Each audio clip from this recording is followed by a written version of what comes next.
Bienvenue dans le e-café de l'égalité, donc qui est un rendez-vous programmé de la mission Égalité Femmes-Hommes de l'Université Grenoble-Alpes. Donc on avait déjà eu cette année sur la programmation 2021 tout un café sur la danse et le flamenco et le genre.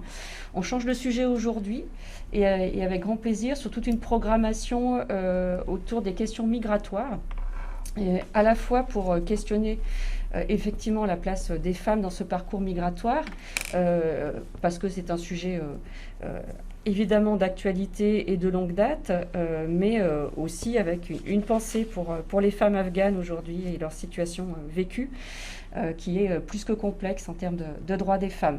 Alors ça va être un très très grand plaisir que j'accueille mes deux collègues et que je remercie aussi tout le travail de la mission Égalité. Donc Laura, ici présente, qui est notre emploi étudiante, voilà, en psychologie, qui accompagne la mission et qui travaille à toute l'organisation de CI Café. Violette Zeki, qui est donc en charge de la mission Égalité du côté de l'université. Et donc aujourd'hui, on a un double regard, mais on va dire aussi de deux universitaires avec des statuts différents dans leur trajectoire. Donc Nassima Moujoud, qui est sociologue, anthropologue, il faut quand même le dire parce que c'est notre anthropologue de l'Université Grenoble-Alpes, il n'y en a pas beaucoup, et donc est spécialisée sur les questions notamment migratoires, elle en parlera mieux que moi de longue date, et donc il nous parlera beaucoup de ces trajectoires et des impacts aussi de ces trajectoires et de ces récits, de ces vies de femmes migrantes. Alors en France, à Dubaï, enfin voilà, qui traverse aussi cet espace euro-méditerranéen, mais voilà, aussi du côté du Moyen-Orient, et c'est un peu aussi une nouveauté dans les approches de Nassima, et c'est ça aussi qui est très intéressant, parce qu'on n'a pas souvent le regard sur l'Arabie saoudite et sur Dubaï, enfin en particulier. Et puis j'accueille avec grand plaisir donc Mathilde Dubessé, qui est historienne des femmes, qui est une ancienne collègue de l'Université Grenoble-Alpes et qui, à la fin de sa carrière, a choisi aussi de s'investir dans la vie associative, et notamment la CIMAD, donc, qui est une association dont elle va parler mieux que moi, qui s'occupe de différents sujets de solidarité, d'entraide auprès des habitants, des habitantes et de tout le monde sur les territoires en France, et qui a la particularité aussi d'avoir vraiment travaillé les questions migratoires pour les femmes, mais pas que, pour les enfants, enfin pour l'accueil migratoire, on va dire, dans la région de Lyon. Et donc elle témoignera à la fois de cette histoire de la CIMAD historique, sur l'accueil, qui est un axe fort aussi de cette association en termes de solidarité, et qui n'est pas récent, puisque c'est un accueil qui a pris tout son sens dans la création de cette association dès son départ, notamment sur les questions alimentaires, d'entraide, de soins, d'accueil juridique.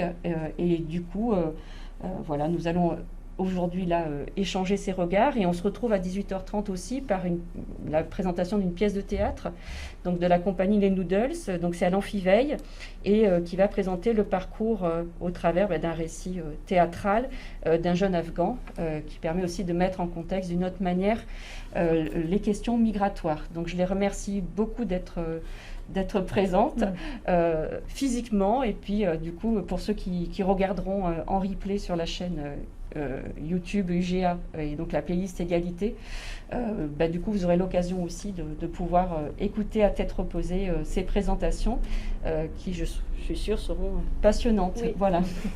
Bon, vas-y Nassima. À moi, donc merci beaucoup Sophie, je suis très contente d'être ici à côté de mes collègues et à côté de vous, en face de vous. J'espère que j'aurai vos retours, vos interrogations sur un projet de recherche que je commence et qui porte sur une approche un peu inédite, comparant la France et Dubaï, donc les Émirats Arabes Unis. On a peu l'habitude de faire ce type de comparaison. La dernière fois que j'ai tenté une comparaison nord-sud, en l'occurrence France-Maroc, j'avais reçu, mais il y a 10 ans, des critiques assez radicales, refusant tout type de comparaison entre deux pays supposés différents, notamment en termes de droit. Mais comment peut-on comparer la France au Maroc? Aujourd'hui, je compare la France et les Émirats Arabes Unis, mais à partir du point de vue de femmes et d'hommes que j'ai rencontrés. Et parmi les femmes et hommes que j'ai rencontrés à Dubaï, de 2015 à 2019, il y avait beaucoup de personnes afghanes. J'en parle entre parenthèses pour dire que dans le quartier où nous installons avec ma collègue Shadia Arab, avec qui j'ai mené toutes les enquêtes de terrain à Dubaï, il y avait, ou il y a toujours, beaucoup de personnes afghanes. C'est un quartier populaire composé majoritairement d'Afghans, Pakistanais et Indiens, mais notamment Afghans et Pakistanais. Et c'est vrai que les premières fois que j'ai été intégrée dans ces espaces, j'ai été moi-même qui crois ne pas avoir beaucoup de stéréotypes sur la société afghane. J'ai été moi-même assez étonnée et agréablement surprise de l'accueil et des douceurs qu'on reçoit de la part d'hommes, de petits commerçants, d'hommes et de femmes afghanes qui nous ont renvoyé des images très différentes de ce que nous connaissons, notamment dans le contexte des années 2015, il y a quelques années où la médiatisation de certaines situations afghanes était fortement importante. J'étais moi-même assez étonnée des formes de douceur qui m'ont mis en décalage avec les représentations que j'avais inconsciemment intégrées en tant que personne se socialisant en France. Pour ma présentation, par contre, il s'agira de l'exemple de Marocaines en France et à Dubaï. En France et à Dubaï, donc je pars du point de vue de ces femmes et des hommes que j'ai rencontrés auprès d'elles, et non pas du point de vue des sociétés, du cadre politique, législatif, historique de l'une ou de l'autre société. En France, à Dubaï, j'ai effectué des terrains sur la migration de femmes, entre guillemets, seules, parties seules, qui sont dans les deux cas, au moins au départ, dépourvues de statut légal reconnu, surtout dans le cas de la France où il s'agissait de personnes sans papier. Autrement dit, l'accueil de ces personnes a eu lieu pour les premiers mois, voire très souvent pour les premières années, en situation de non-droit aux droits sociaux et politiques. Mes premiers constats et mes perspectives théoriques dans ce domaine m'amènent à nuancer, on le verra en conclusion, à nuancer le lien qui est généralement fait entre migration, surtout dans les pays du Nord, et émancipation des femmes. Autrement dit, mon objectif, c'est aussi de participer ou de contribuer à nous faire sortir de l'idée d'oppression des migrantes en lien avec la société d'origine, le milieu d'origine. Beaucoup d'études, beaucoup d'approches expliquent les situations souvent difficiles de migrantes par leur culture ou leur supposée culture, par la seule famille ou la seule société d'origine. J'insisterai ici sur la position de non-droit au droit. Et je dirais qu'il y a des similitudes, malgré les différences, entre ces deux sociétés, la France et les Émirats arabes unis, qui sont pourtant généralement distingués. J'essaierai aussi de dire que dans les deux cas, lorsque les personnes se retrouvent en position de domination imbriquée, de classe sociale, ici de milieux peu favorisés, de race ou d'origine si on préfère, et de sexe, on retrouve des similarités. Et ces similarités sont en quelque sorte, ou plutôt les implications de cette imbrication des rapports de pouvoir sont transnationaux. Je donnerai d'abord des éléments sur mes terrains, en sachant que le terrain à Dubaï a toujours eu lieu avec Shadia Arab, qui est géographe à Angers. Je donnerai quelques éléments sur le profil des femmes rencontrées en France à Dubaï, et puis j'aborderai les questions des similitudes entre les deux contextes, similitudes que je repère, je le répète, à partir des situations et du point de vue des personnes que j'ai rencontrées, que nous avons rencontrées. Et puis j'insisterai en dernier lieu sur l'importance des relations sociales comme source d'acquisition des droits. Donc ce ne sont pas les politiques ou les modes d'accueil dans une société qui fournissent des droits, mais ce sont les relations sociales que les femmes développent dans les espaces qu'elles traversent qui font qu'elles obtiennent des droits. Donc ce sont leurs stratégies, leurs luttes minoritaires qui leur font acquérir des droits. Un mot sur le terrain, très brièvement. Pour ce qui est de la France, j'ai fait de nombreuses enquêtes à Paris et sa banlieue proche de 1997 à 2012. Une partie de cette enquête a été à l'origine de mon travail de doctorat sur les mobilisations de sans-papiers, notamment marocaines, à Paris. Une autre partie a porté sur la prostitution de rue à Paris. Donc le terrain français à Paris, notamment et dans sa banlieue, sur ce sujet est arrêté depuis 2012. Mais bon, je pense qu'il n'est pas forcément dépassé. Et je reste bien sûr informée au courant des enjeux ou des publications sur des sujets similaires qui me font voir des similitudes entre ce que d'autres observent aujourd'hui et ce que j'ai moi-même observé il y a quelques années. Pour ce qui est de Dubaï, le terrain a eu lieu à différents moments, en général 3 semaines ou 1 mois par an, pour ce qui est de l'enquête physique en présence à Dubaï, chaque année entre 2015 et 2019. Et toujours avec Shadia Arab. Les enquêtes incluent des observations, des entretiens dans des lieux privés, à domicile quand c'est possible, dans des espaces associatifs, dans des lieux de travail, en ce qui concerne Paris et sa banlieue, dans les différentes maisons des femmes de l'Île-de-France, dans la rue,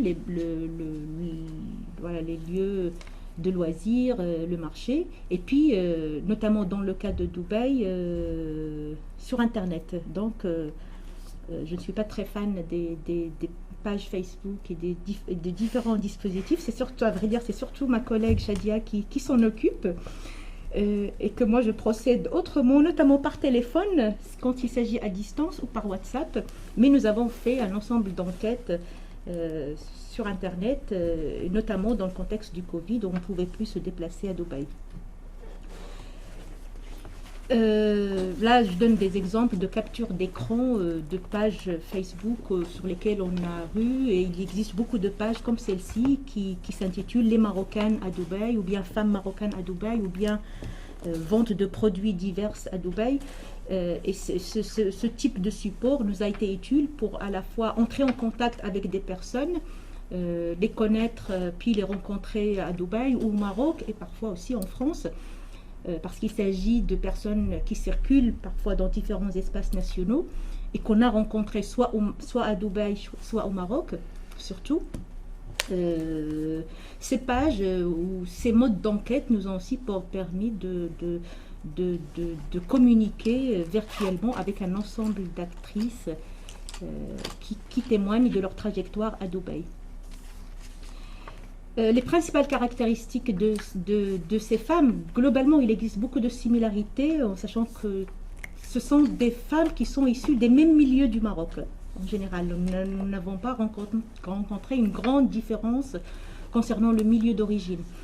Nous nous limitons sur les femmes venues seules, parties seules, soit en France, soit à Dubaï, c'est-à-dire en dehors du regroupement familial, et qui ont été régularisées plus tard, ou bien sont parfois toujours en situation irrégulière, y compris à Dubaï. Elles ont entre 23 et 60 ans, elles peuvent être célibataires, mariées, divorcées, veuves, avec ou sans enfants. Parfois les enfants sont restés au Maroc. Et dans les deux cas, des deux sociétés, les plus anciennes que nous avons rencontrées sont parties à partir ou dans les années 1990. Dans le cas français, j'ai rencontré des personnes qui étaient parties seules, donc des femmes parties dans les années 70-80, c'est-à-dire des trajectoires qui contredisent l'idée que toutes les femmes maghrébines en France sont venues dans le cadre du regroupement familial. Et cette idée qui est très très admise, très évidente dans beaucoup de travaux, dans beaucoup de représentations, est largement contredite dans le cadre des enquêtes que j'ai effectuées. On observe une faible scolarisation pour les femmes âgées de plus de 50 ans, qui sont majoritairement d'origine rurale et qui étaient majoritairement veuves ou divorcées, parfois célibataires aussi, et avec parfois des cursus scolaires assez importants pour les femmes âgées de moins de 40 ans, qui sont toutes d'origine citadine. Il faut dire qu'à partir des années 1990, les changements de la société marocaine, mais aussi les changements au niveau des lois migratoires, font que les plus précaires du Maroc, et d'autres sociétés, je pense, de Sud, ne peuvent plus partir, ne peuvent plus circuler. Donc celles et ceux aussi qui partent sont ceux et celles qui ont le plus de ressources. Donc les plus précaires parmi les femmes que j'ai rencontrées et qui sont venues seules en France ou parties seules à Dubaï, sont celles qui sont parties avant la première moitié ou dans la première moitié des années 90. Après cette période, nous n'avons rencontré que des femmes issues de milieux de petite classe moyenne ou de classe populaire supérieure. Voilà. En ce qui concerne les trajectoires, on peut distinguer entre trois groupes. Le premier, composé de femmes parties en compagnie d'employeurs, ou avec un contrat de travail. Cette démarche de contrat de travail existe seulement pour Dubaï. Je le dis, c'est seulement les dernières années, les 2-3 dernières années que j'en ai pris conscience moi-même. Dans le cas de ces parcours, le contrat de travail en France n'existe pas, à ma connaissance, pour les femmes. Je n'ai rencontré jusqu'à aujourd'hui même aucune femme migrante, en tout cas du Maroc, d'Algérie, plus tard de Chine aussi, puisque j'ai travaillé aussi dans des enquêtes autour des migrations chinoises. Aucune femme, les seules personnes qu'on a rencontrées qui sont venues par le biais de contrats de travail en France sont des hommes. Je reviendrai sur cette question. Donc, dans le cas de France, celles qui sont venues dans le cadre du travail ont accompagné des employeurs, notamment dans les années 1980-1990, des employeurs chez qui elles travaillaient en tant qu'aide ménagère ou que domestique. Les principales migrantes dans ce cadre sont celles qui sont venues avec des personnes marocaines juives qui ont quitté le Maroc, notamment pendant la guerre du Golfe, pendant les guerres du Golfe, et puis certaines sont venues dans le contexte de la colonisation avec des personnes françaises qui vivaient au Maroc et qui les ont accompagnés en France. Le groupe B se compose de personnes parties, entre guillemets, clandestinement.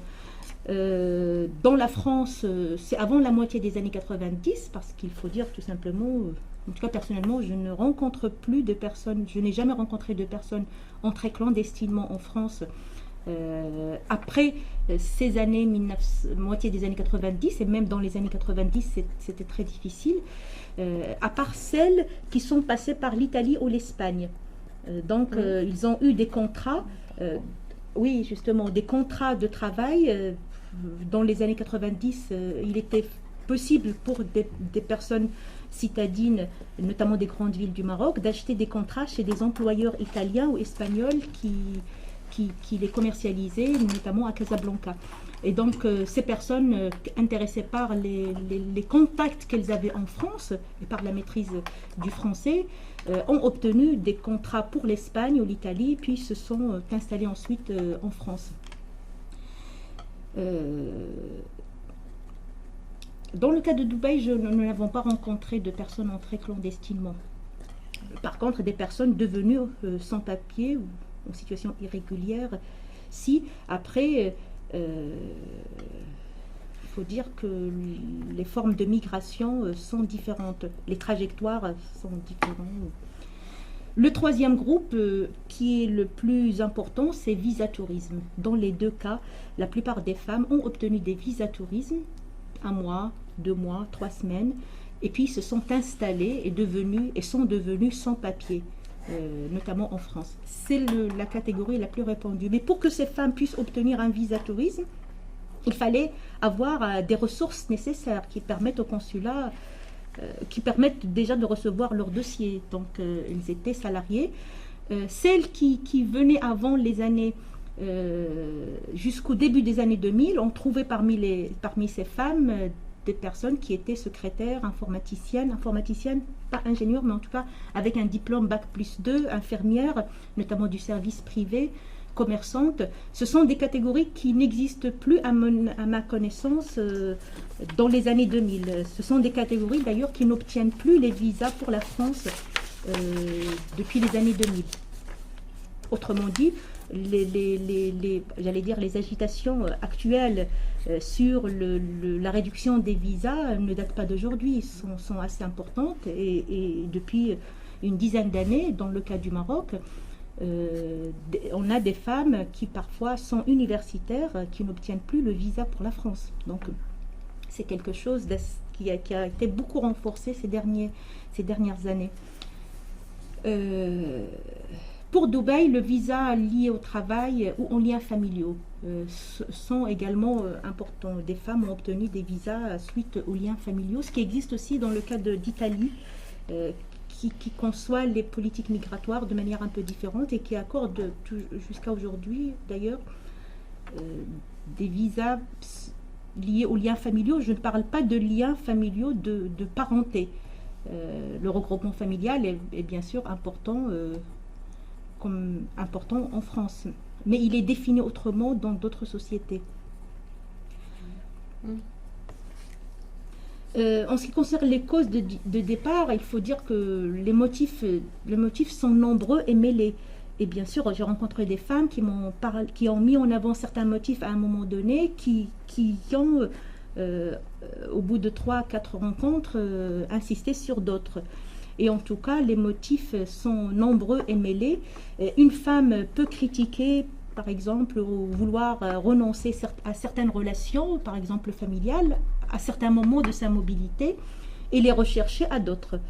Donc il y a des contradictions. On dirait c'est normal, c'est l'humain. Mais en tout cas, oui, les motifs sont assez nombreux, mêlés, changeants.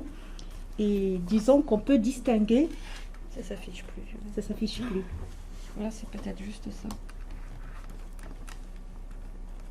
Qui a bougé. Voilà, ça va. Merci. Merci. Attends. Bon, il ne faut pas que je bouge dans aucun sens. Regarde.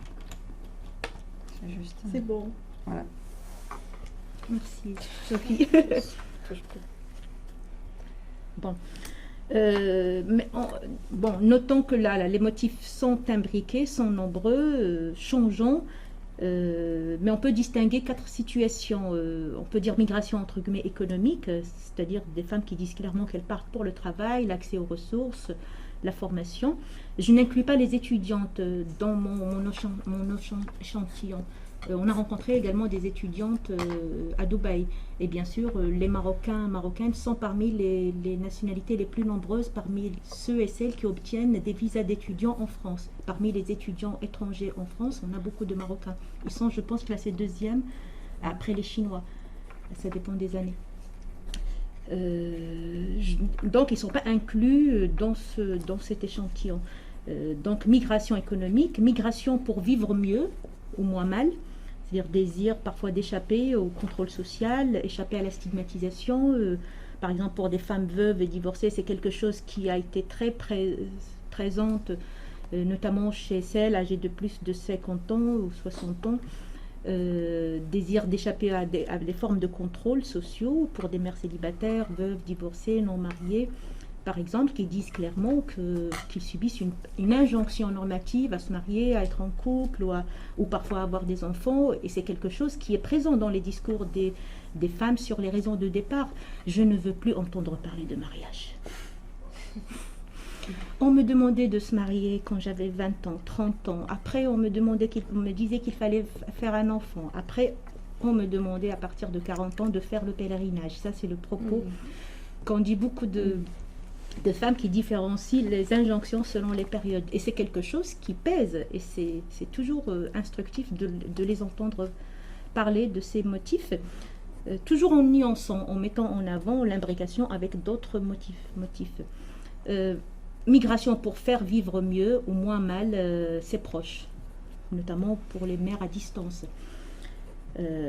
J'avais rencontré une vingtaine de femmes sans papier, dont les enfants étaient restés au Maroc pendant une dizaine d'années.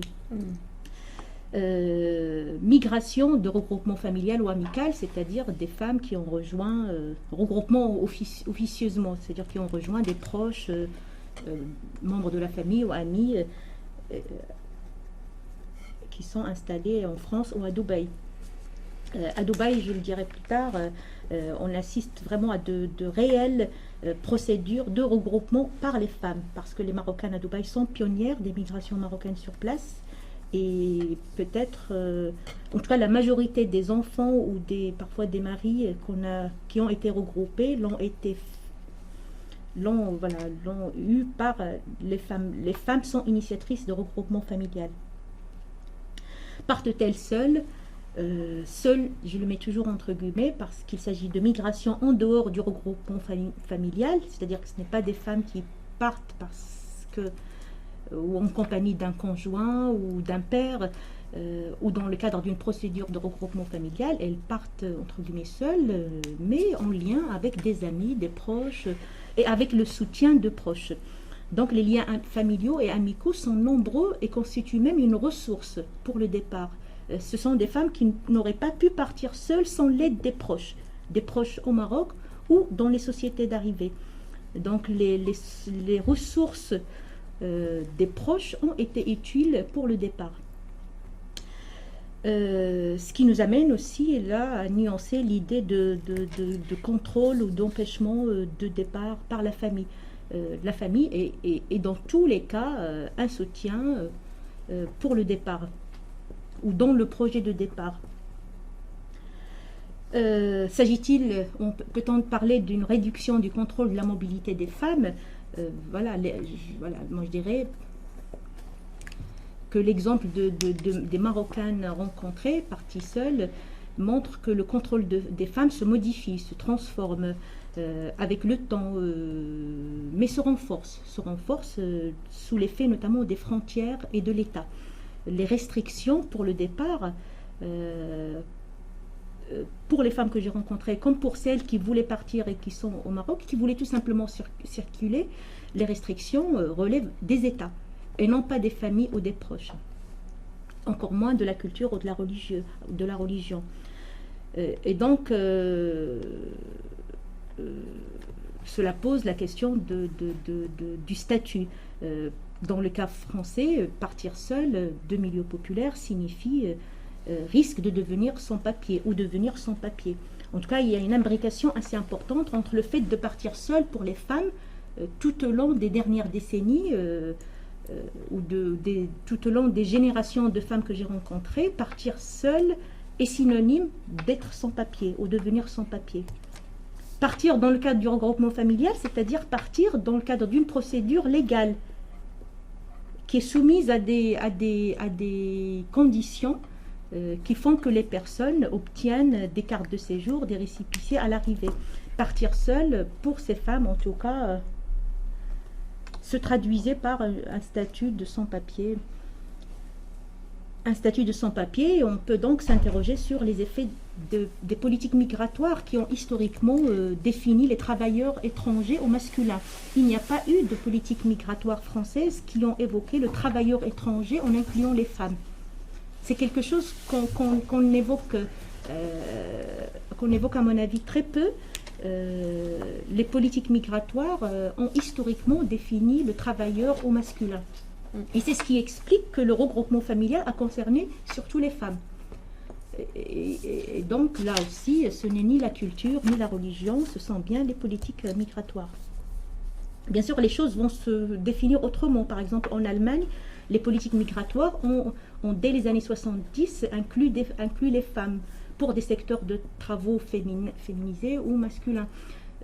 Et du coup, on a historiquement des présences féminines, par exemple dans le cadre des migrations turques, qui sont justifiées par le travail.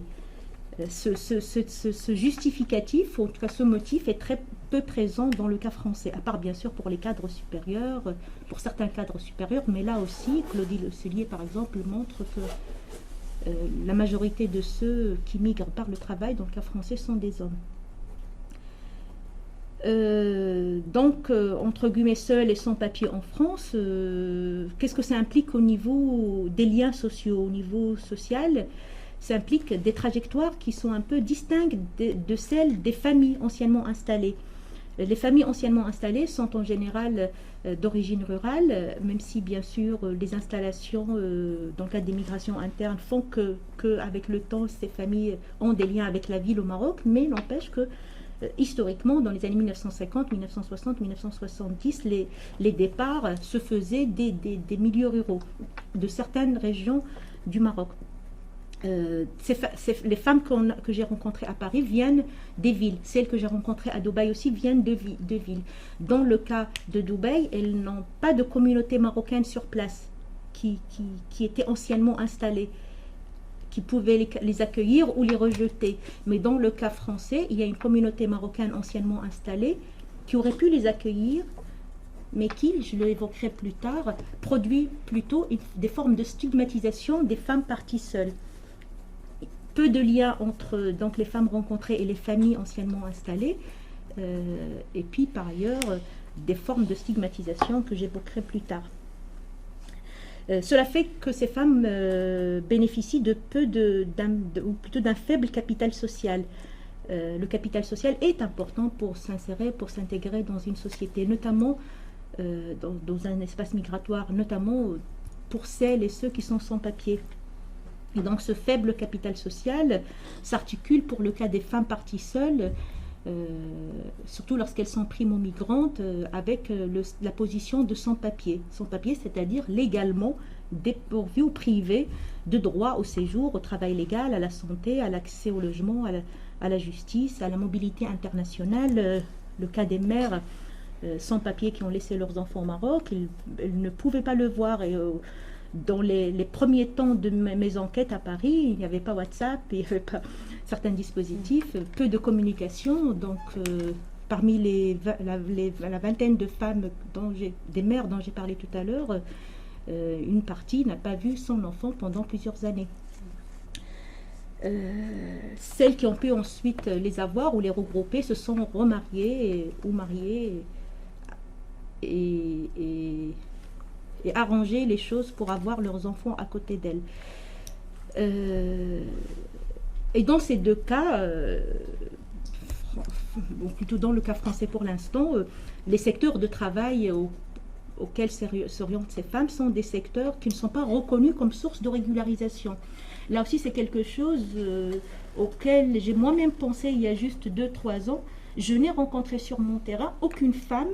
J'en ai rencontré plus d'une centaine de femmes sans papier à Paris ou dans sa banlieue. Aucune de ces femmes n'a été régularisée par le travail dans le ménage, l'aide aux enfants, le soin aux personnes âgées. Ces secteurs qui sont fortement importants chez ces femmes, comme chez beaucoup d'autres femmes ici des Suds, ne sont jamais source de régularisation. Autrement dit, le travail assigné aux femmes ne donne pas droit à des droits au séjour.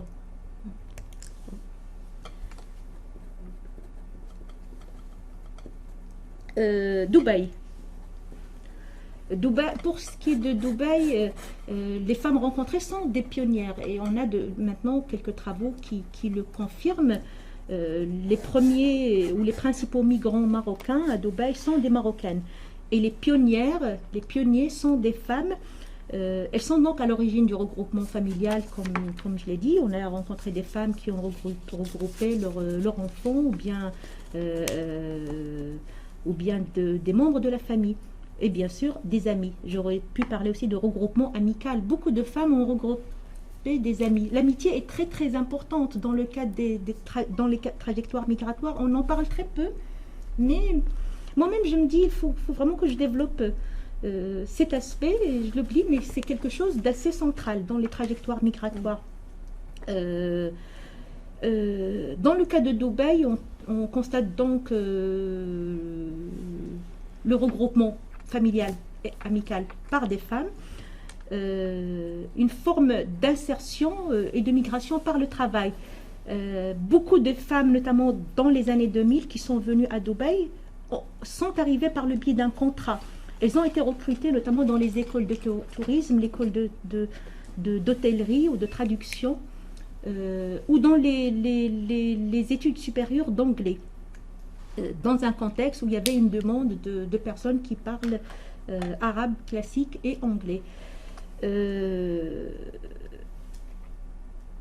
Donc ce sont des femmes qui ont accédé au séjour par le travail, à la mobilité par le travail. Je ne parle pas encore de citoyenneté. Et on constate dans le cas de Dubaï une forme d'entrepreneuriat importante des femmes. Et c'est quelque chose que nous ont dit beaucoup de nos interlocuteurs, notamment les représentants des institutions marocaines, les différents consuls qu'on a rencontrés à Dubaï ou à Abu Dhabi le disent, le constatent. Et puis dans les salons que le Maroc organise pour les Marocains à Dubaï, où il s'agit notamment de vendre des projets immobiliers, beaucoup d'entrepreneurs sont des entrepreneurs à Dubaï. Et c'est une spécificité. C'est une spécificité qui fait dire à une de nos interlocutrices, Akima, qu'on a rencontré à plusieurs reprises, qui est gérante d'un hôtel ou d'un salon de thé dans un hôtel à Dubaï, et qui a pu avoir un contrat assez important qui aurait pu lui permettre d'avoir le visa pour venir en Suisse où son frère réside. Et nous a dit que sa famille au Maroc lui insiste pour qu'elle vienne en France pour pouvoir accéder à des droits, notamment à la citoyenneté, pour pouvoir ne pas renouveler sa carte de séjour tous les ans. Sa famille lui dit oui, tu gagnes beaucoup, tu gagnes plus à Dubaï, mais tu auras plus de droits. Et elle dit, j'ai beaucoup d'amis en Suisse, en Italie, au Maroc, en Espagne. Je sais ce qu'elles font. Elles ne font que le ménage et gardent les vieux. C'est sa formule. On s'insère mieux à Dubaï qu'en Europe. Cette parole, en fait, a été pour moi notamment un déclic pour revoir certaines de mes comparaisons France, Émirats Arabes Unis, ou France, Dubaï, et revoir les migrations dans chaque contexte.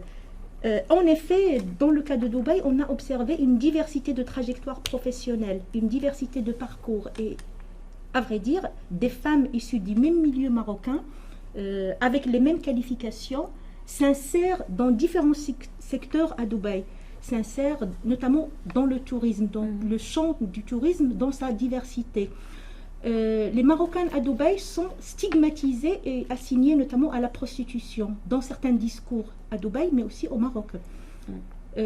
Or, ce que nous avons observé sur place au bout de 3-4 années ou 4 séjours nous a montré vraiment le décalage entre le stéréotype et la réalité qui est assez différente. Et c'est peut-être cette réalité de mobilité sociale, malgré tout, entre guillemets, assez importante, qui fait peut-être qu'il y a une stigmatisation des Marocaines sur place.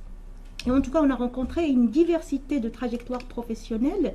Bien sûr, il y a les femmes cadres supérieurs, ingénieurs, qui sont insérées qui sont arrivées en tant que cadres supérieurs, qui sont parfois venues de Canada, des États-Unis ou d'Europe, qui sont donc ou états-uniennes, marocaines, canadiennes. On a aussi ces circulations, mais ce n'est pas celle dont je parle maintenant. Je parle des femmes issues de milieux peu favorisés qui occupent des professions assez variées, y compris dans des multinationales françaises comme Carrefour, gérantes dans Carrefour, en tout cas des femmes qui s'insèrent de manière professionnelle sans assignation au service, contrairement aux femmes issues de la même nationalité, du même milieu social et rencontrées en France. Et dans d'autres pays, notamment l'Espagne ou l'Italie. En tout cas, on a en général cette idée, ce constat qu'en Europe, les femmes, les migrantes du Sud sont fortement assignées au service. Ce n'est pas le cas des Marocaines, en tout cas, à Dubaï. Est-ce que c'est l'effet des politiques migratoires différentes? À creuser. Quelle similitude, malgré les différences entre la France et Dubaï? J'ai combien de temps? Vas-y. T'as le temps. J'ai le temps, d'accord. Oui. La similitude, la principale similitude, c'est le non-droit aux droits sociaux et politiques. Dans le cas de la France, pour les sans-papiers. J'insiste là-dessus. J'ai souvent du mal à mettre en avant cet aspect en me disant oui, mais ces femmes ne se résument pas à ce statut, mais en même temps, c'est un statut qui est dur et qui dure longtemps. Ce n'est pas un statut qui dure quelques jours ou quelques semaines. Certaines de ces personnes l'ont vécu pendant plusieurs années. Et ça touche tous les domaines de la vie. l'affect, l'intime, le lien familial, la sexualité, la santé, la mobilité, tous les domaines sont touchés par ce statut. Et donc, le non-droit aux droits sociaux se pose dans les deux sociétés de manière différente, mais il se pose. Puis la stigmatisation en tant que femme partie seule, moi je dirais issue de milieux populaires. Les femmes cadres supérieurs que nous avons rencontrées à Dubaï savent que les Marocaines sont stigmatisées, mais ça ne les dérange pas. Elles ne rencontrent pas beaucoup ce stéréotype, et puis elles ne sont pas affectées par ce stéréotype, contrairement à des femmes issues de milieux populaires. En fait, on a rencontré parfois dans certains discours à Dubaï l'idée même que la marocaine est synonyme de prostituée. Donc il y a une forte stigmatisation du fait probablement de l'histoire de cette migration à Dubaï, du fait des représentations au Maroc sur les Marocaines dans les Moyen-Orient, des représentations au Maroc sur les touristes du Moyen-Orient au Maroc, donc sur le tourisme sexuel, et puis des représentations sur les réussites ou les mobilités sociales de ces femmes ou de certaines de ces femmes à Dubaï.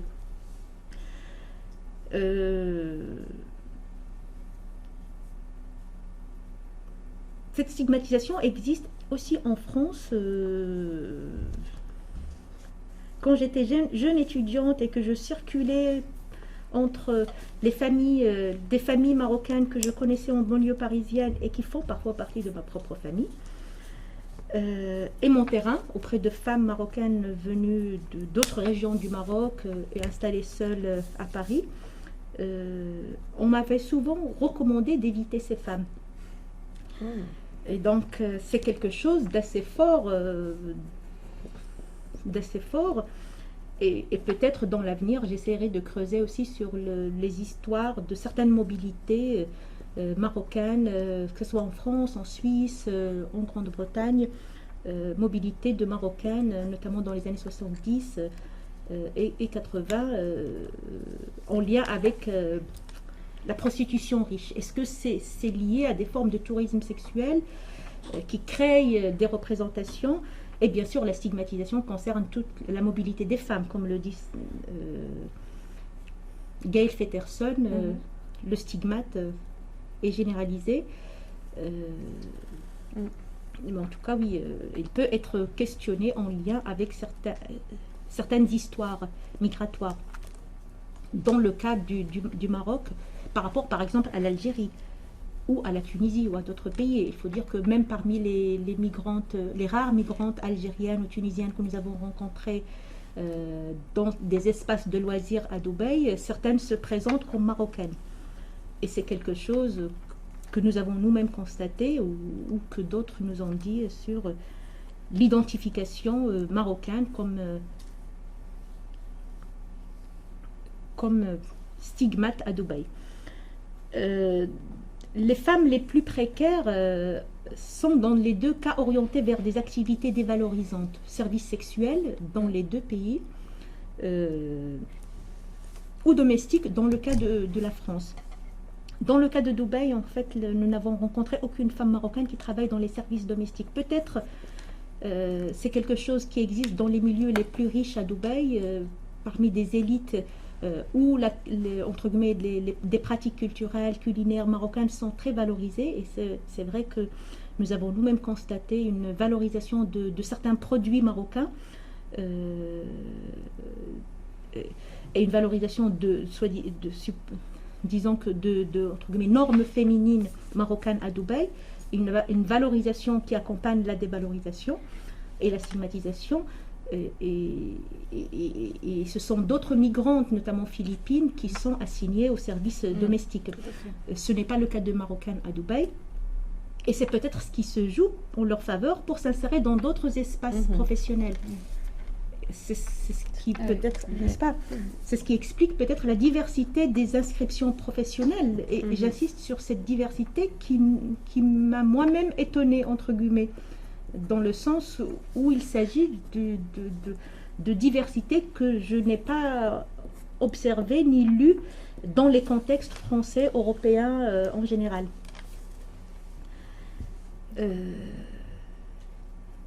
Dans les deux cas, la centralité du mariage pour l'accès aux droits.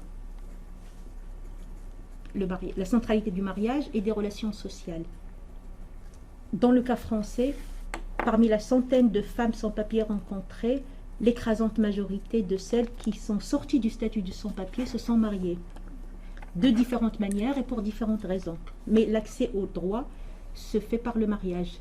D'autres par l'ancienneté du séjour, dans le cadre de la procédure de 1997, qui est la dernière, l'ancienneté du séjour comportait plus de 10 ans. Donc j'ai 3 femmes qui ont été régularisées dans ce cadre. Une toute petite partie par l'enfant, par le lien à l'enfant, et donc ont pu avoir la régularisation avec la carte de séjour vie privée et familiale. Mais c'est le mariage qui domine. Le mariage donc avec un homme de nationalité française ou avec un statut légal, un statut ou plutôt une carte de séjour, comment on l'appelle, la carte de 10 ans. C'est-à-dire, c'est pas une carte précaire. À Dubaï, le mariage est le principal outil d'accès à la citoyenneté et donc à la fixation, ce qui fait que les Marocaines ou peut-être d'autres femmes qui se marient à des Émiratis perturbent les représentations sur les migrants à Dubaï, puisque ce sont des migrants qui s'installent sur place, alors que Dubaï a pensé et pense les migrants comme des gens qui repartent. Là, c'est des gens qui restent, qui ont des enfants qui deviennent émiratis. Donc, oui, donc ils accèdent à la citoyenneté d'une façon importante.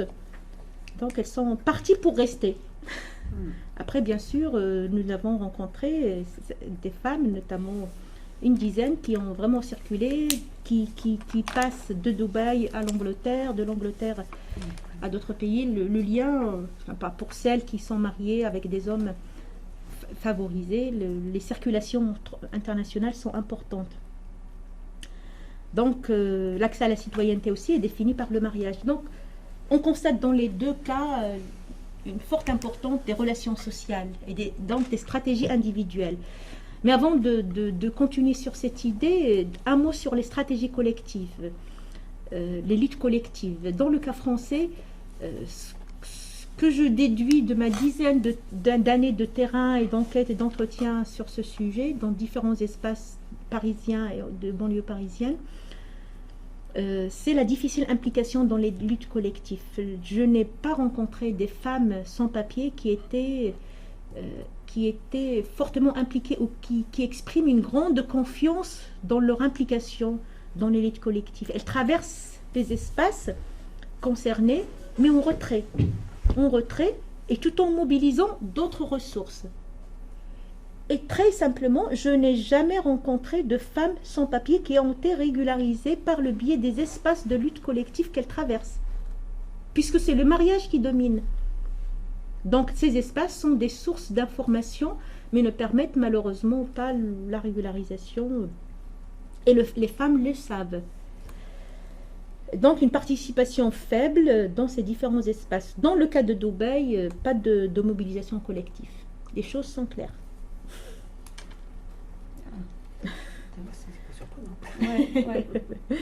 Donc, quel genre de mobilisation, de lutte les femmes mobilisent? C'est les stratégies individuelles, des luttes minoritaires. Et c'est ce qui marche dans les deux espaces.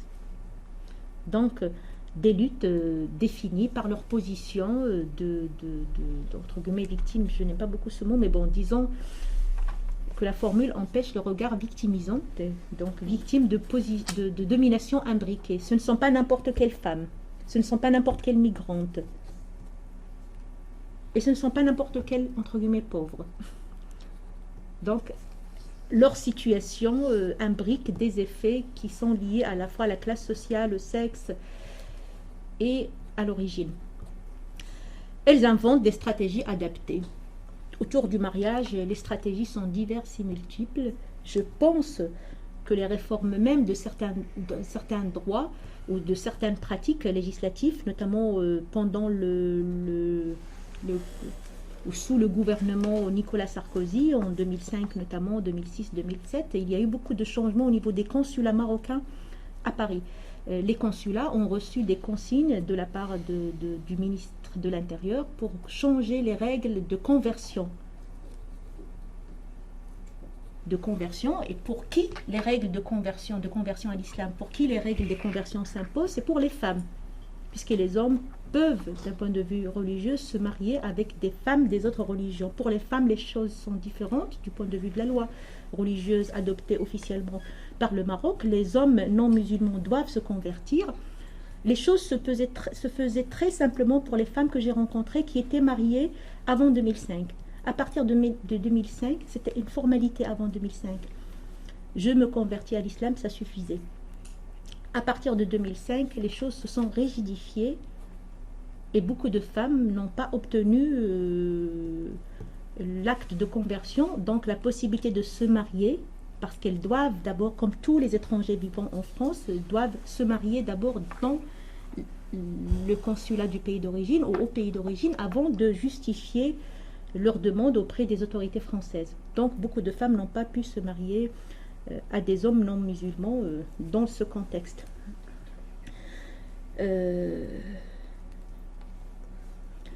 Donc elles s'adaptent aux possibilités qui leur sont laissées dans les espaces où elles vivent. Les liens sociaux sont les principaux sources de solidarité. Les liens sociaux qui incluent les liens amoureux, les liens familiaux, les liens sexuels, les liens amicaux bien sûr, les liens de voisinage. Ils sont importants pour accéder au travail, pour accéder au logement, être logé, tout simplement parfois, avoir des contacts pour un logement, accéder à la régularisation des femmes, par exemple, qui ne voulaient pas se marier, qui se sont mariées avec des amis pour la régularisation, des amis hommes qui eux aussi ne voulaient pas se marier.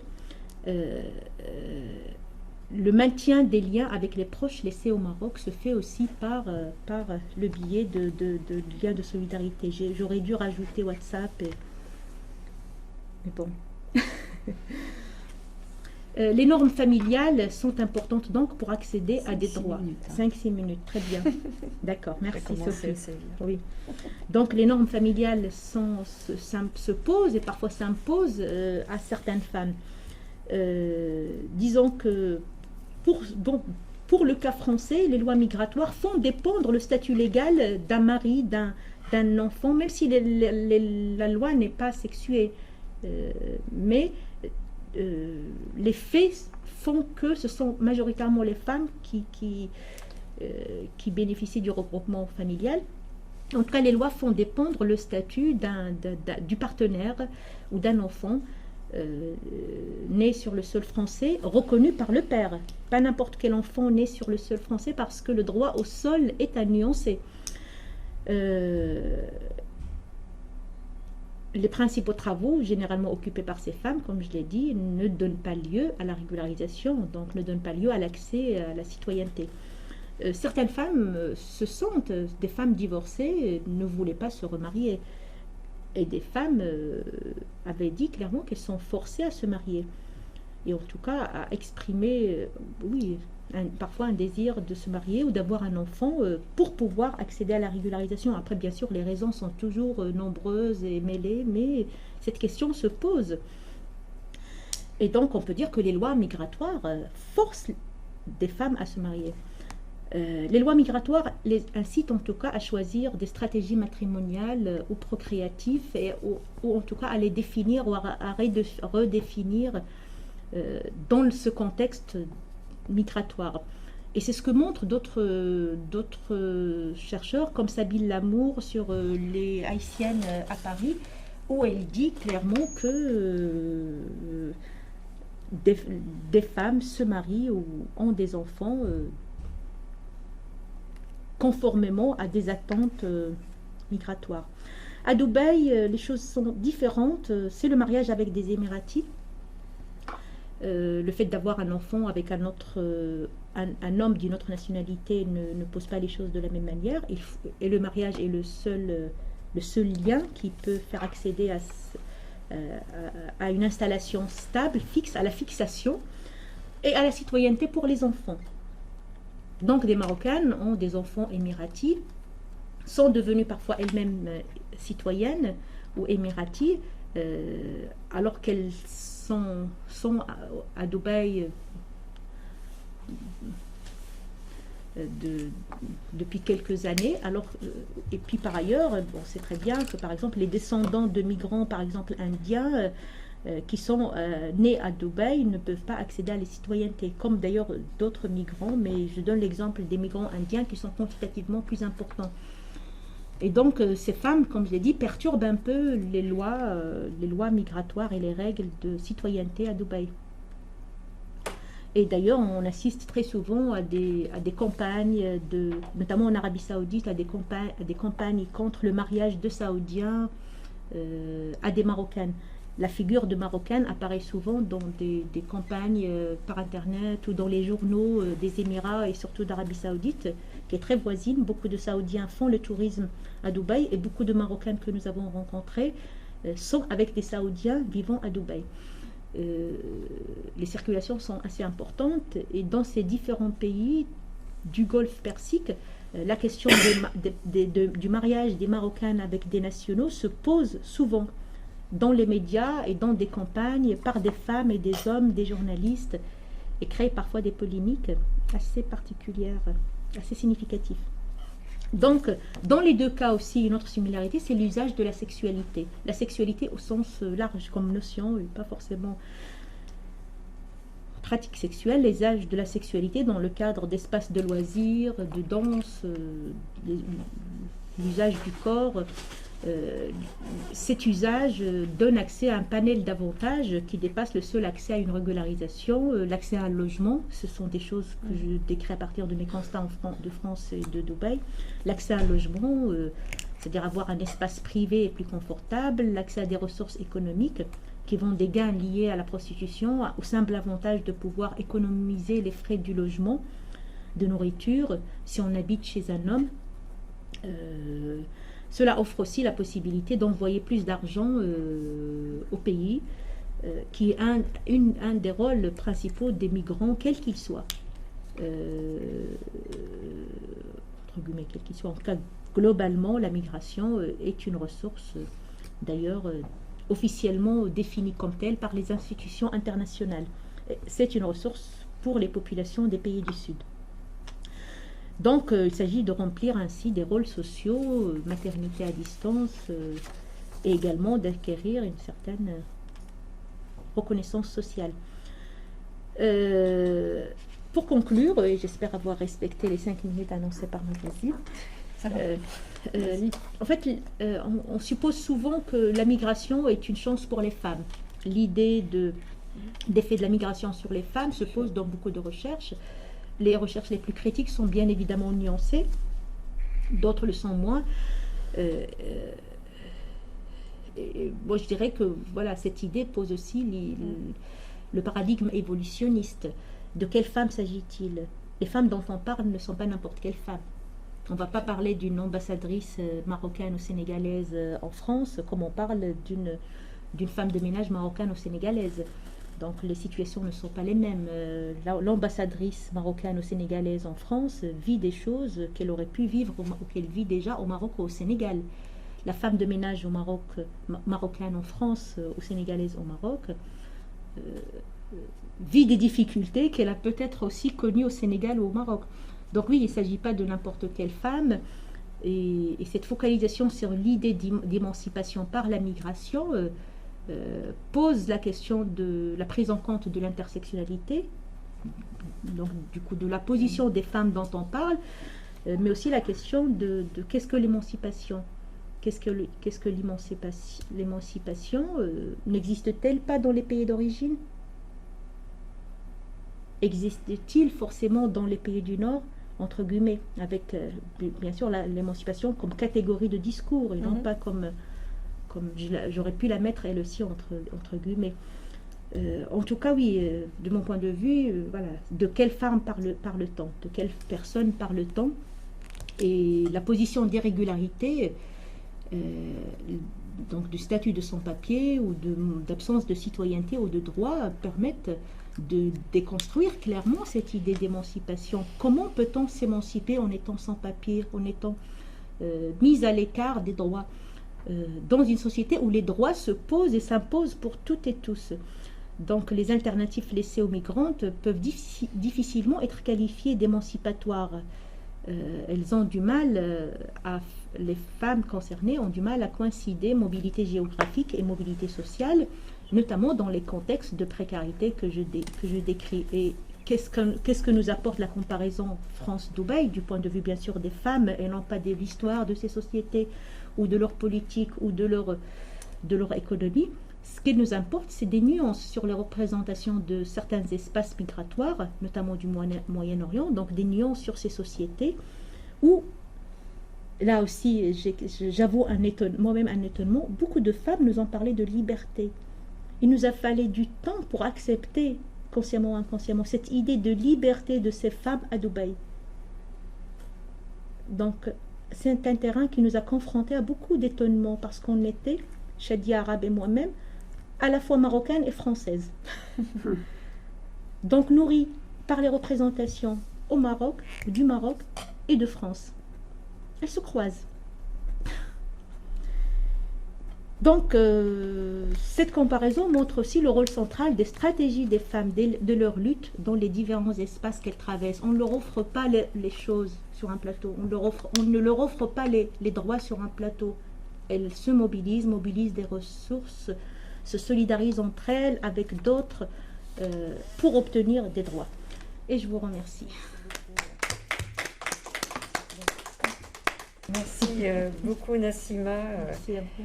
Éclairant. Personnellement, je suis ravie parce que j'ai vu le début de ce projet de recherche il y a quelques années, de voir les premiers résultats sont particulièrement intéressants avec la comparaison sur Dubaï qui nous change nos propres représentations. Et on voit bien dans ce que tu présentes dans les travaux, à la fois dans les trajectoires migratoires, l'importance du récit, de l'affect, de la prise en compte aussi du vécu de ces femmes, et en même temps des aspects, finalement, comme tu dis, qui durent, de la reconnaissance des droits, de leur situation, et que le contexte, effectivement, qu'il soit... voilà, plutôt, on parle souvent de l'économie, de la culture, mais le contexte politique et de la politique migratoire est déterminant par rapport à ça. Et je trouve que le fait que tu mettes en évidence ces stratégies d'inscription professionnelle diversifiées à Dubaï nous renvoie à notre propre intégration économique. Et depuis la fin du XXe siècle, les premiers migrants sont des migrantes parce que c'est une économie tertiaire. Et c'est aussi ce modèle-là qui a été valorisé pour les femmes migrantes en disant c'est la question économique aussi qui est intéressante dans la situation. Et finalement, ça pose la question en sous-bassement, comme tu le dis, de l'émancipation. Qu'est-ce qu'on cherche par l'émancipation? Par le travail. Voilà, et est-ce que cette valeur travail? Et c'est vrai que tu soulignes derrière, c'est des contextes aussi migratoires qui sont dus à de la famille, à de l'amitié. Donc moi j'ai beaucoup apprécié tous les aspects, comme tu dis, liés au contexte à la fois voilà, des relations sociales. Mais derrière, on sent bien aussi que ces parcours migratoires viennent questionner à nouveau. Et ça, voilà, pour la connaissance du Maroc, la capacité aussi voilà, de se dire, est-ce que finalement les modèles émancipateurs par le travail proposé de l'autre côté, voilà, sur les Nords, est un modèle ou pas. Donc voilà, et qu'est-ce qu'on attend aussi. Et c'est vrai que franchement, je trouve l'éclairage sur Dubaï est tout à fait intéressant. Donc ce que je vous propose, on va écouter Mathilde Dubessé et après on prendra toutes les questions. Et je pense qu'on va rentrer vraiment au cœur du sujet de l'accueil. Un grand merci, parce que j'ai noté évidemment plein de questions, mais je ne vais pas monopoliser le débat. Mais en tout cas, un travail avec notre collègue Shadia, vraiment très intéressant. Je trouve que l'éclairage de Dubaï remet complètement en cause beaucoup d'années aussi de certains travaux de recherche sur Maroc-France, mais c'est très bien. Merci beaucoup. Merci Sophie. Merci beaucoup, Merci. Je tiens aussi à vraiment féliciter ma voisine là, parce que j'ai appris beaucoup de choses. Mon propos sera beaucoup plus modeste, j'allais dire, parce que je n'ai pas fait de travaux personnellement comme vous avez fait vous. Je n'ai pas fait de travaux sur le sujet. Je connais bien sûr pas mal de choses. J'ai lu aussi beaucoup, et il se trouve que étant donc bénévole à la CIMAD, je suppose que vous connaissez à peu près, vous savez un petit peu ce que c'est. C'est une association qui est très ancienne puisqu'elle a fêté ses 80 ans, ce qui est quand même assez rare dans le monde associatif. Et c'est une association qui est née pendant la Deuxième Guerre mondiale en France, à un moment qui a commencé d'ailleurs tout simplement par le fait qu'il fallait absolument aller être aux côtés de ceux des Français, de Français qui ont dû être évacués en urgence quand on savait que l'armée allemande allait attaquer. On était donc en 1939, 39 début 40, donc 600 000 Français, des personnes françaises, avec des familles, des enfants, ont dû donc quitter l'Alsace et la Lorraine et ont été emmenés par train dans le centre de la France et puis après du côté de la côte atlantique. Voilà. Et qui a accompagné et qui a accueilli ces personnes qui sont passées dans plusieurs gares, qui ont dû... Eh bien, c'était des mouvements de jeunesse protestante, des jeunes femmes, des jeunes hommes. Et c'est aussi le fait qu'il y avait des liens entre les protestants français et allemands. On savait ce qui se passait en Allemagne déjà à l'époque, et donc il y avait des grosses craintes du fait qu'effectivement il y aurait donc la guerre. Et du coup, voilà, la CIMAD a commencé comme cela. Et par la suite, le régime de Vichy arrive, vous devez connaître un peu cette histoire-là. Le régime de Vichy arrive et on voit la France se couvrir de camps d'internement qui avaient servi auparavant pour les Espagnols qui avaient quitté l'Espagne en catastrophe au moment de la guerre civile. Et puis aussi, pas mal d'ailleurs d'antifascistes et d'antinazis, d'Autrichiens, d'Allemands, qui étaient venus se réfugier en France, qui pensaient trouver refuge en France, parce qu'effectivement, ils risquaient gros là-bas, ils n'étaient pas d'accord, bien sûr, avec le régime nazi. Et donc, ces gens-là se sont retrouvés dans ces camps. Et il se trouve que les dames, c'était essentiellement des jeunes femmes, donc de ces mouvements protestants, ont pu entrer discrètement dans ces camps, ont vu ce qui se passait, et ont fait savoir à l'extérieur, en particulier dès que la résistance a commencé à s'organiser un peu partout, eh bien elles ont donné l'information. Et la CIMAD est entrée en fait dans la résistance, mais pas la résistance militaire, mais la résistance civile. Et c'est comme ça qu'on a vu parfois des endroits dans des campagnes un peu perdues du Massif central, en Ardèche, en Haute-Loire, et puis bien ailleurs aussi, on a vu donc beaucoup de ces femmes sont allées dans ces régions-là et ont vraiment cherché à voir qui pourrait mettre à l'abri. Il y a vraiment une prospection, on peut dire, pour trouver des abris, en particulier pour les juifs, les enfants juifs, qui ont été cachés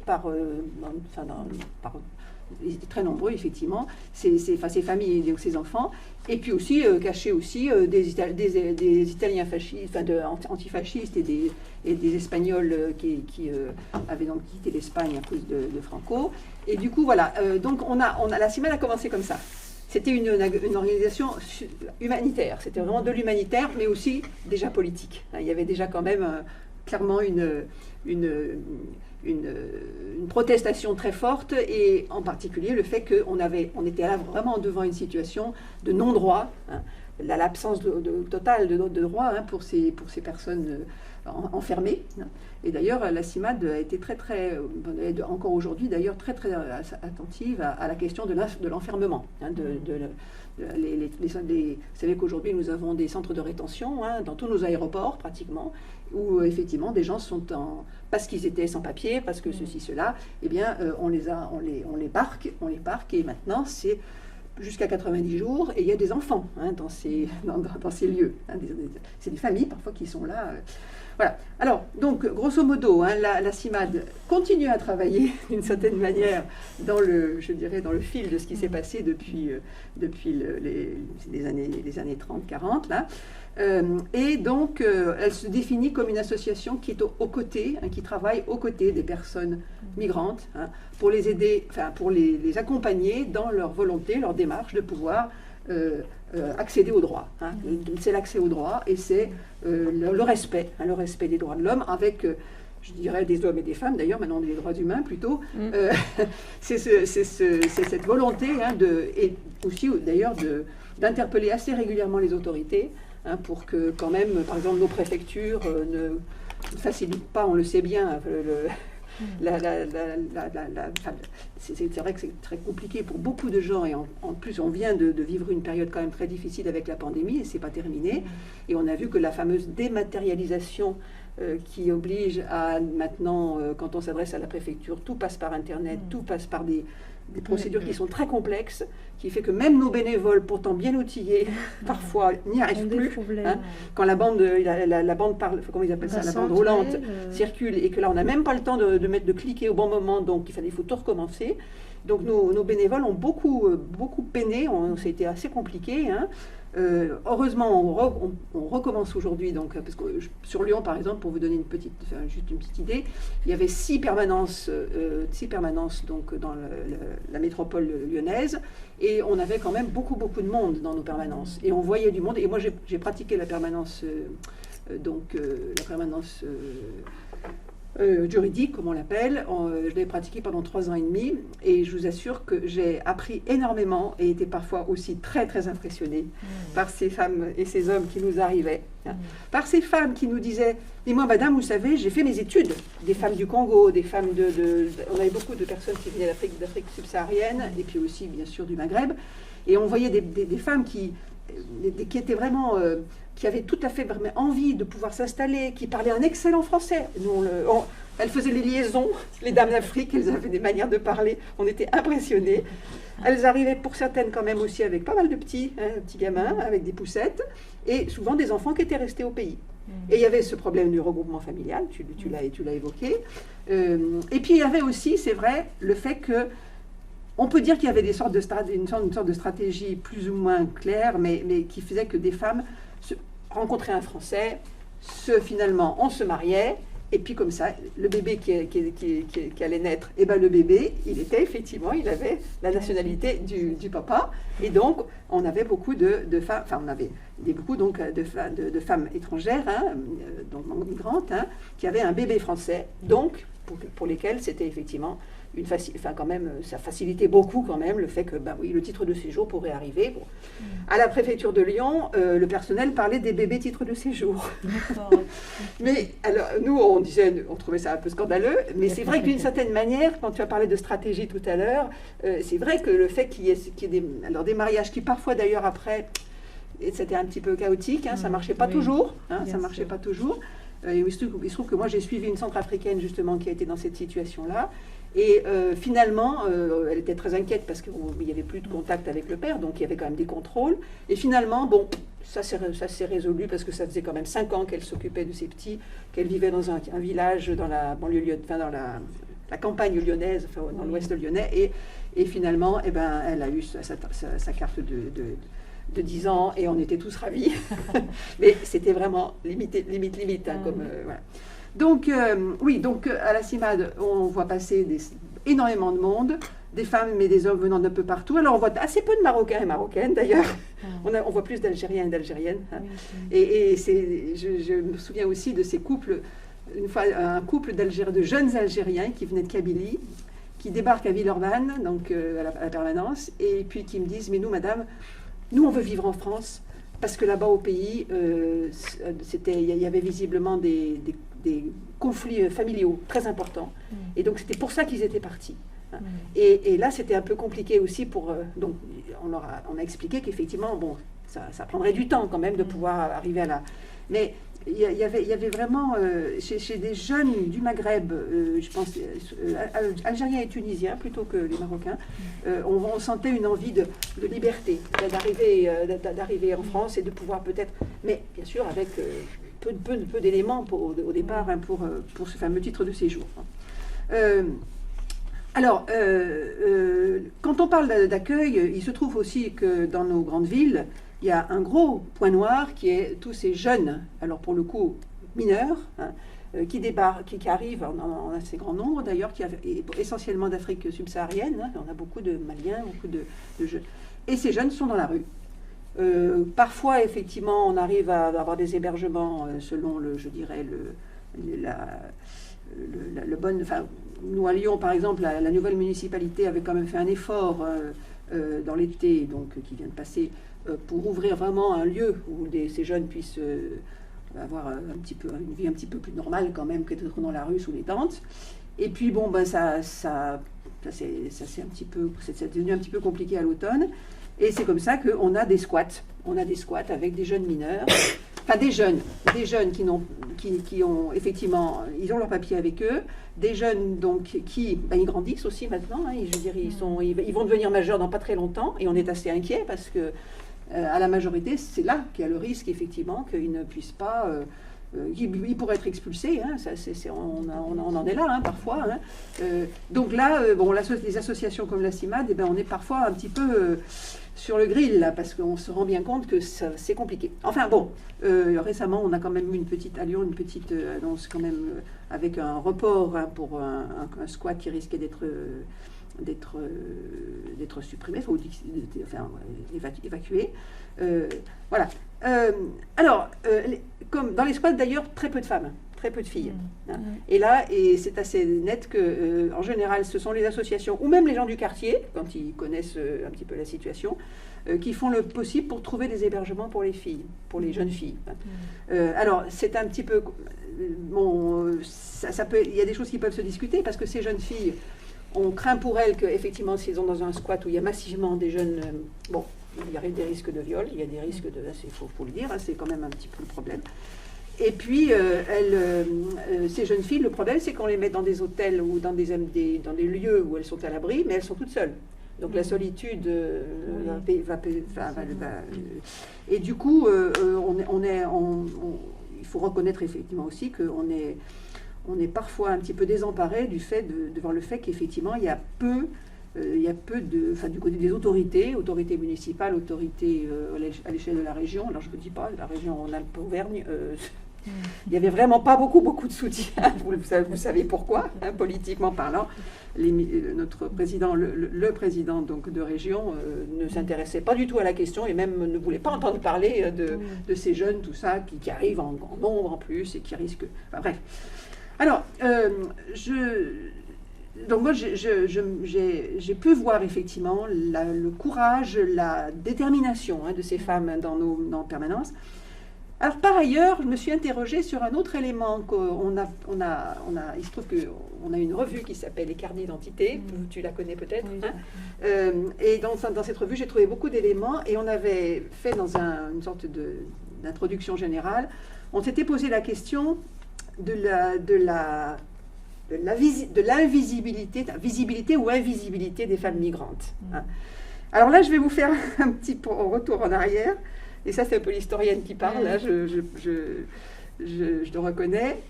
Bon, d'abord, il y a un élément qu'on voit souvent, c'est que quand on parle de migrants, c'est le plus souvent au masculin. Les migrantes dont tu as parlé, elles existent, elles sont d'ailleurs très nombreuses, mais ce n'est pas ce terme-là qui est utilisé. Hein. On parle de la migration, les migrants qui vont nous envahir, nous disent certaines personnalités politiques, n'est-ce pas? Voilà. Alors, il se trouve que, là, je m'appuie sur des travaux qui ont existé. Pendant longtemps, effectivement, quand on parlait des migrations, les travaux sur les migrations n'ont guère évoqué les femmes. Ouais. Alors que leur présence a été réelle en permanence, hein, depuis je dirais que les hommes et les femmes circulent sur la planète. Hein. Les grands flux migratoires, par exemple, hein, vers les Amériques, hein, eh bien, les femmes étaient là. Hein. Alors, il y avait plusieurs types de migrations, des migrations familiales, des migrations parfois même en masse, mais on pourrait aussi parler de celles qui partent toutes seules. Qu'est-ce qu'on voit à la fin du 19e siècle? Eh bien, on voit pas mal de jeunes anglaises, de jeunes françaises qui partent seules. Alors, elles savent où elles vont arriver, hein, je sais pas, elles ne partent pas comme ça. Mais elles partent, par exemple, pour être gouvernantes dans des familles de la haute société russe ou allemande, hein, où on dit qu'on pense que les enfants doivent apprendre les langues dominantes. Et les langues dominantes à l'époque, c'est le français et l'allemand et l'anglais. Hein, ce sont les deux, le français même premier. Et c'est ainsi qu'on a vu pas mal de jeunes femmes comme ça qui sont venues, donc qui sont allées là-bas. À la même époque aussi, on a aussi pas mal de jeunes femmes russes, cette fois-ci, polonaises, qui, elles veulent étudier, elles ont... Alors, pour les Polonaises, bien sûr, elles sont à l'époque, c'est sous domination russe, donc elles ne peuvent pas toujours accéder aux universités. Donc, elles viennent dans les universités en Suisse, en France. Hein. Et c'est comme ça qu'on a une certaine Marie Sklodowska, hein, qui s'appellera par la suite Marie Curie, hein, qui est assez connue hein, pour ce qu'elle a fait avec son mari Pierre Curie, qui lui a d'ailleurs permis effectivement d'avoir son titre de séjour. On disait pas de titre de séjour à l'époque, mais elle s'est mariée avec lui, donc elle a... Et donc c'est là qu'on s'aperçoit qu'effectivement, les femmes ont migré, ont toujours migré, et il y a toujours eu des femmes dans l'immigration, soit dans l'immigration donc familiale et collective, soit dans tout simplement le fait qu'elles circulent. Mais bien sûr, elles ont aussi quand même des contacts, elles n'arrivent pas comme ça. Mais voilà. Alors une petite chose qui m'a intéressée aussi, année 1930, hein, on avance un peu dans le temps, on avait constaté aux États-Unis une féminisation des flux migratoires. Et alors, c'est assez intéressant de voir que c'était en lien avec une politique de quotas, donc du gouvernement des autorités américaines de l'époque, qui souhaitait limiter l'arrivée des hommes migrants, pour la plupart italiens, polonais, juifs, considérés comme indésirables. On ne voulait pas de ces messieurs, en tout cas pas trop nombreux. Hein. Bon, c'était dans l'air du temps à l'époque aussi. Alors, ce qui est assez étonnant, c'est qu'en fait, à la fois, il y avait une volonté de limiter cette immigration masculine, tout en permettant quand même les regroupements familiaux. Parce qu'il fallait quand même un certain nombre risquait d'arriver quand même, et il valait mieux quand même aussi que du coup, ils puissent retrouver leurs femmes, parce que souvent, les femmes étaient déjà là. Et donc, on a vu l'arrivée des femmes, ce qui fait que, voilà, alors on voit comment aussi il y a une présence du politique dans cette affaire-là, hein, puisque on voit ce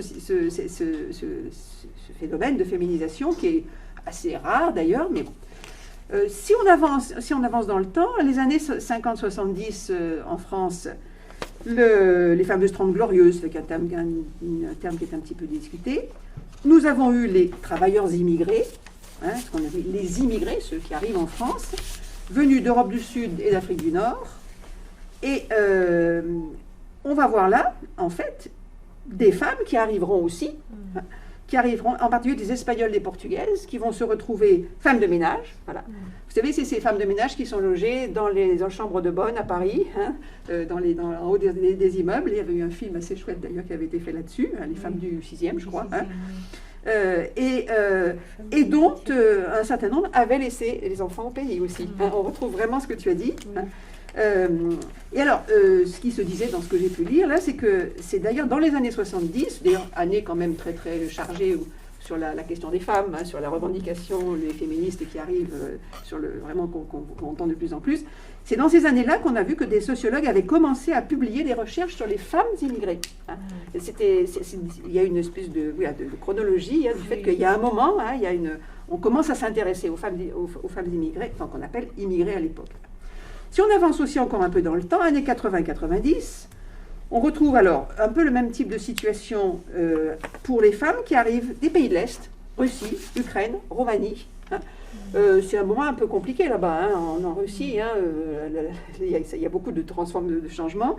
Et il se trouve que ces femmes qui vont venir de l'Europe de l'Est, oui, sont recrutées, elles vont atterrir en Espagne, en Italie, elles vont arriver dans les grandes villes d'ailleurs, en Italie, à Rome, à Milan, en Espagne, à Madrid, dans des familles plutôt bourgeoises et aisées qui ont besoin de domestiques, hein, pour justement les tâches concernant les anciens et les petits-enfants.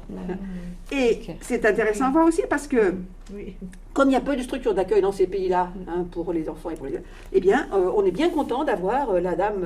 alors en plus, je me souviens d'avoir sur c'est un souvenir personnel, à Rome, dans cette période-là à peu près, gare routière de Rome, des bus qui arrivent et qui sont immatriculés en Roumanie ou un peu plus loin, des petites mémés qui sortent, des petites dames mignonnes comme tout, qui ont des sacs pleins de nourriture pour leurs filles La dame qui est arrivée, bien sûr, donc on apporte les confitures, on apporte tout ce que pouvaient fabriquer effectivement ces dames pour leurs filles travaillant donc installées, et d'ailleurs ayant sans doute un titre de séjour, là on pense, parce que oui, il fallait quand même qu'elles soient là vraiment assez longtemps, donc elles avaient eu leur titre de séjour.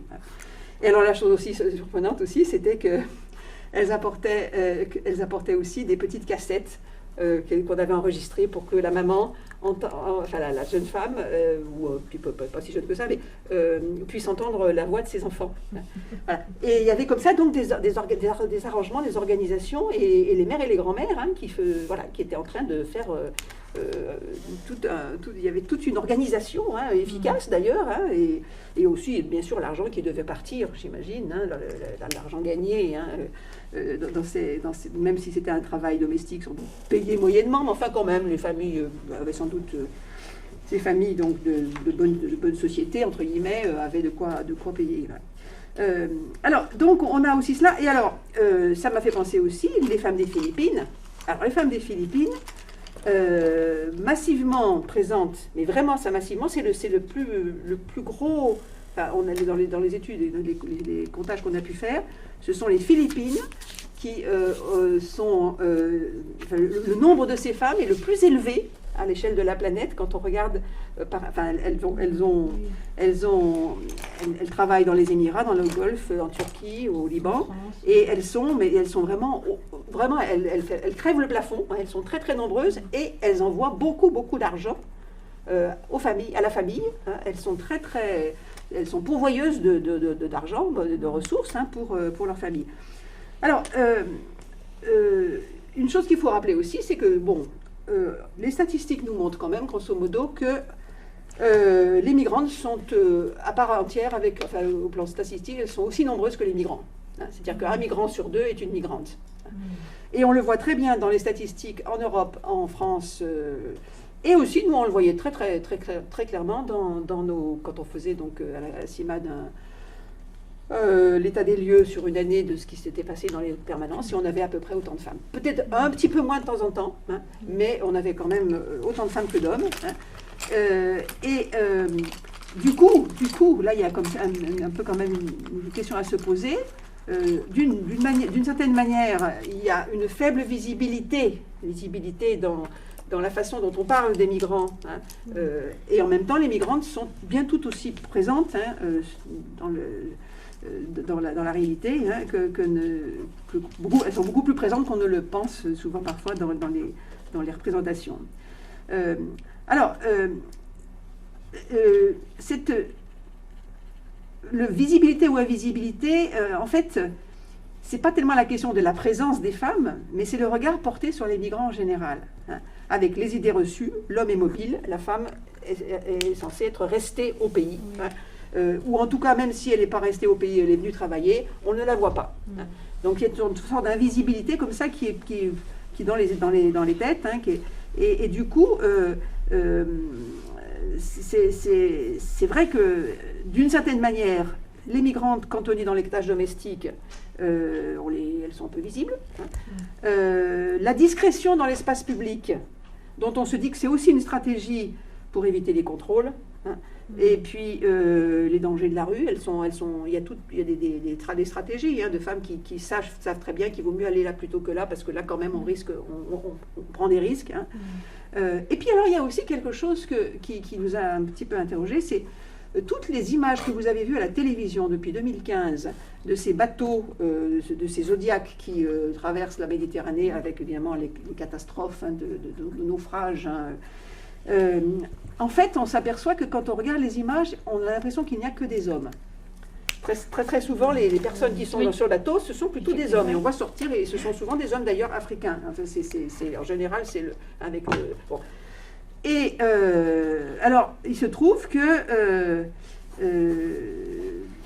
en juin 2020, lors d'un naufrage d'un de ces zodiacs qui transportait des migrants au large de l'archipel tunisien des îles Kerguena, eh bien, on s'est aperçu qu'il y avait eu une majorité de femmes parmi les victimes du naufrage. Donc, en fait, les femmes, elles sont bien aussi sur les bateaux, mais je sais pas, on a l'impression qu'on ne les voit pas. Elles sont peut-être Et là, il y a quelque chose effectivement qui interroge un petit peu sur le fait qu'on a souvent minimisé aussi la catastrophe qui a été aussi pour les femmes, pour les migrantes, que de se traverser la Méditerranée dans les conditions où elles l'ont fait.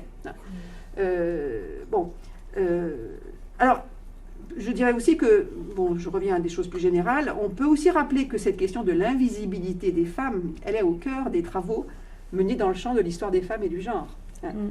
Michel Perrault, la grande historienne, avait parlé effectivement de ces femmes qui étaient vraiment ombre légère dans le fil du temps, comme si les femmes étaient souvent effectivement très peu présentes, très peu visibles, alors que les femmes, elles étaient bien aussi nombreuses que les messieurs, et il y a beaucoup de femmes qui ont fait beaucoup de choses.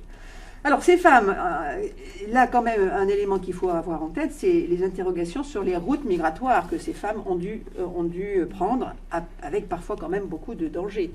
Et donc en t'écoutant, je me disais que là, ces Marocaines qui partent à Dubaï ou qui viennent donc en France, ça n'a rien à voir d'une certaine manière, ou peu à voir avec ce qu'ont vécu et ce que vivent encore aujourd'hui des femmes arrivées d'Afrique subsaharienne, depuis le Sénégal, le Mali, depuis toutes ces régions-là, de parfois une bonne partie de l'Afrique, on oublie aussi du côté plus à l'est, plus à l'ouest, non, plus à l'est, pardon, les Nigérianes, les femmes qui arrivent du Soudan, qui arrivent de temps. Et donc, qui sont partis, sont partis pour des raisons, je trouvais que tu l'as très bien dit, les raisons du départ sont nombreuses et très enchevêtrées. Misère matérielle, effectivement, qui peut exister dans nombreux endroits de l'Afrique subsaharienne. Violence politique, l'instabilité devenue pratiquement, parfois terrible, dans plein mal. Alors, violences familiales qui sont effectivement évoquées parfois par des femmes qu'on a entendues dans nos permanences. Je ne voulais pas me marier. Le mariage avait été arrangé, je n'ai pas voulu, et je suis partie. Un jour, je suis partie et j'ai pris la route. Le besoin impératif de se soigner ou de faire soigner les enfants, ça c'est c'est un élément qui revient très souvent. On a eu beaucoup par exemple de couples algériens qui arrivaient et qui nous disaient à Lyon, mais écoutez, est-ce qu'on pourrait quand même faire soigner notre jeune, alors parfois des enfants d'ailleurs handicapés ou des enfants. Et là, une détresse vraiment, mais parfois qui nous remue un peu.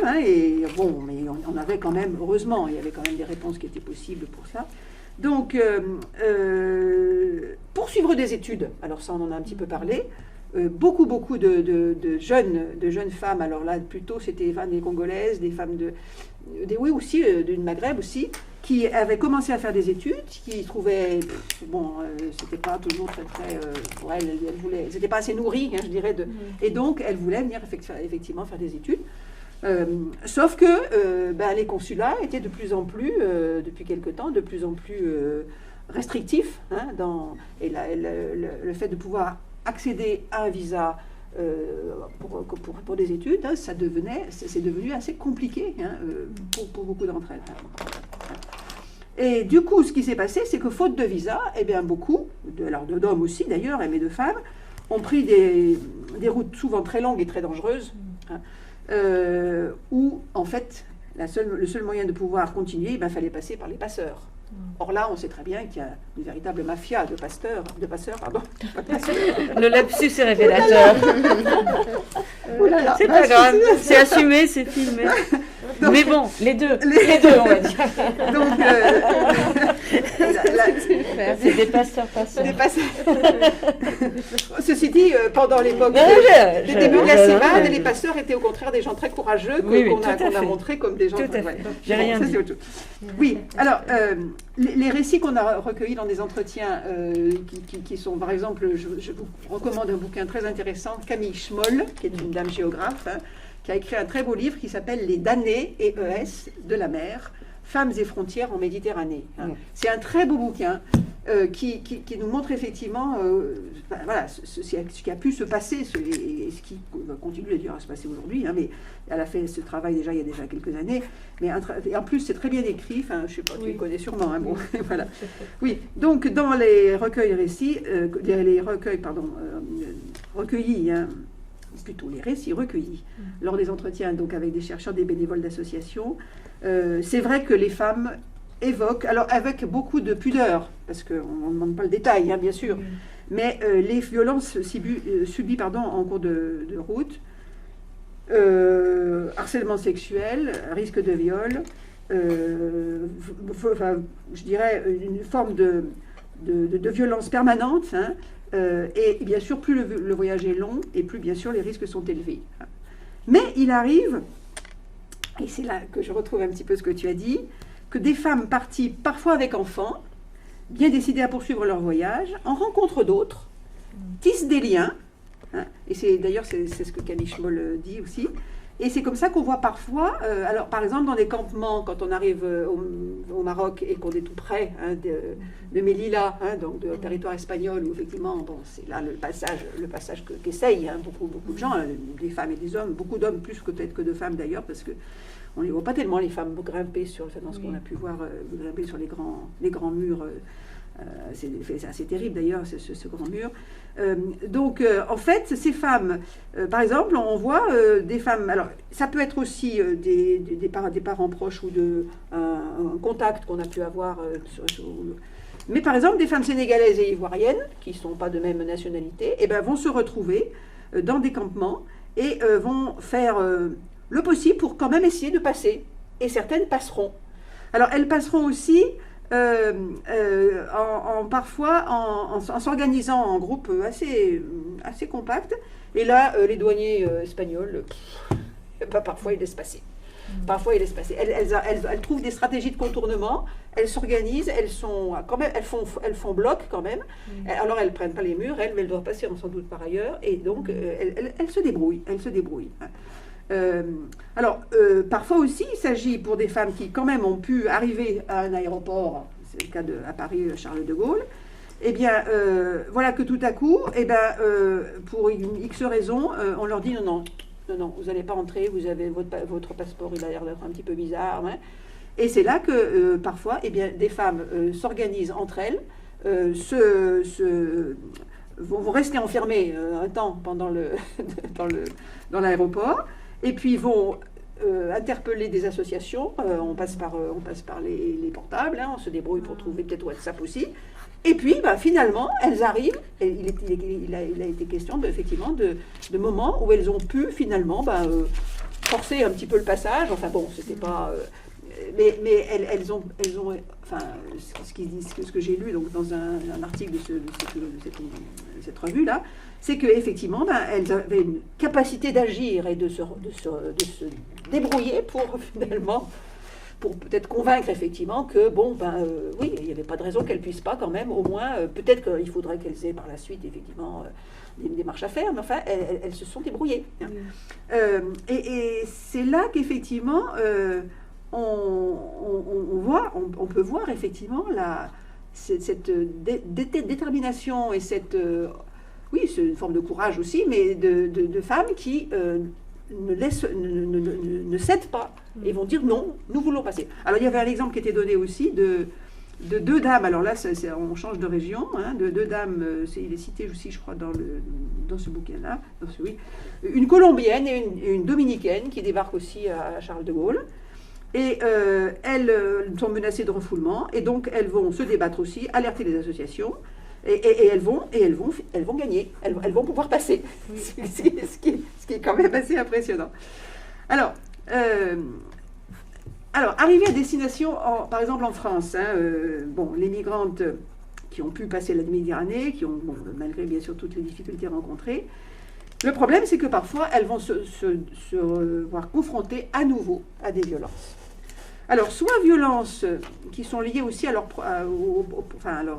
origines d'une certaine manière, les réseaux de prostitution nigérians, redoutables. À Grenoble, moi je me souviens d'avoir vu effectivement des femmes nigérianes, et on en voyait aussi sur les trottoirs à Lyon, Il se trouve que on a une de nos bénévoles à Paris qui m'avait envoyé un texte qui figure là-dedans. Hein. Jeune femme qui va partir donc avec je dirais l'accord du groupe familial et même plus large. Hein. Des jeunes filles générianes qui sont chrétiennes en fait, hein, c'est des chrétiens. On leur a promis qu'en France, elles allaient avoir un travail, elles allaient avoir un logement. Elles doivent quand même faire elles doivent s'engager, hein, s'engager pour être toujours. Il y a tout un rituel. Hein, elles prennent oui, elles seront. Prennent une dette. Oui. Mais on ne leur dit pas évidemment ce qui va se passer. Et elles arrivent à Lyon, par exemple, ou elles arrivent à Paris.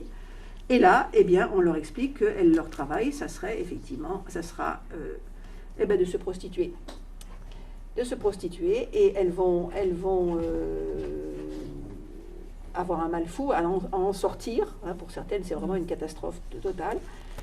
Ce qui est compliqué à comprendre, c'est est-ce qu'elles pouvaient s'en douter ou pas, hein, parce que ça peut paraître quand même surprenant, mais n'empêche que en tout cas, ce qui est dans le texte de cette bénévole était assez clair là-dessus. Visiblement, la jeune femme découvre qu'effectivement, on va lui faire quelque chose qu'elle ne veut pas faire. D'où, bien sûr, et en plus, il y a des mamas, il y a des mères qui sont là et qui sont les organisatrices, hein, qui sont les maquerelles, on dirait, hein, en termes français. Donc alors, on peut voir effectivement ce genre de situation pour des femmes. Donc on connaît effectivement ces réseaux-là. Il y a des réseaux albanais aussi quand même qui étaient parfois assez redoutables, hein, avec aussi beaucoup de jeunes femmes. Bon. Le mariage avec un Français. Là, le mariage avec un Français, où tout se passe dans un premier temps, il se trouve que parfois monsieur devient violent. Et monsieur, quand il faut venir pour... donc ils se sont mariés, la dame a un titre de séjour puisqu'elle est mariée avec un Français, mais quand il faut renouveler le titre de séjour, monsieur dit que non, madame n'est plus là, ils se sont séparés parce que oui, j'ai passé un petit peu vite, bon, ils se sont séparés, et le monsieur, voilà, elle n'est plus là, donc voilà, le renouvellement, il n'est plus question de renouveler un titre de séjour pour sa femme, ou son ex-femme. Hein. Et là, effectivement, il y a des femmes qui se retrouvent dans des situations, elles se retrouvent de nouveau sans papier. Bon, le cas qu'on avait pu entendre, finalement, elle s'était débrouillée quand même aussi dans le réseau familial, hein, mais voilà. Et puis alors, moi, j'ai assisté à une situation quand même particulièrement terrible, et je pensais même que la CIMAD pourrait y arriver, puis on n'y est pas arrivé. Une jeune femme qui arrive dans la permanence où j'étais. Alors, elle venait pour une raison assez particulière. Elle avait laissé une petite fille.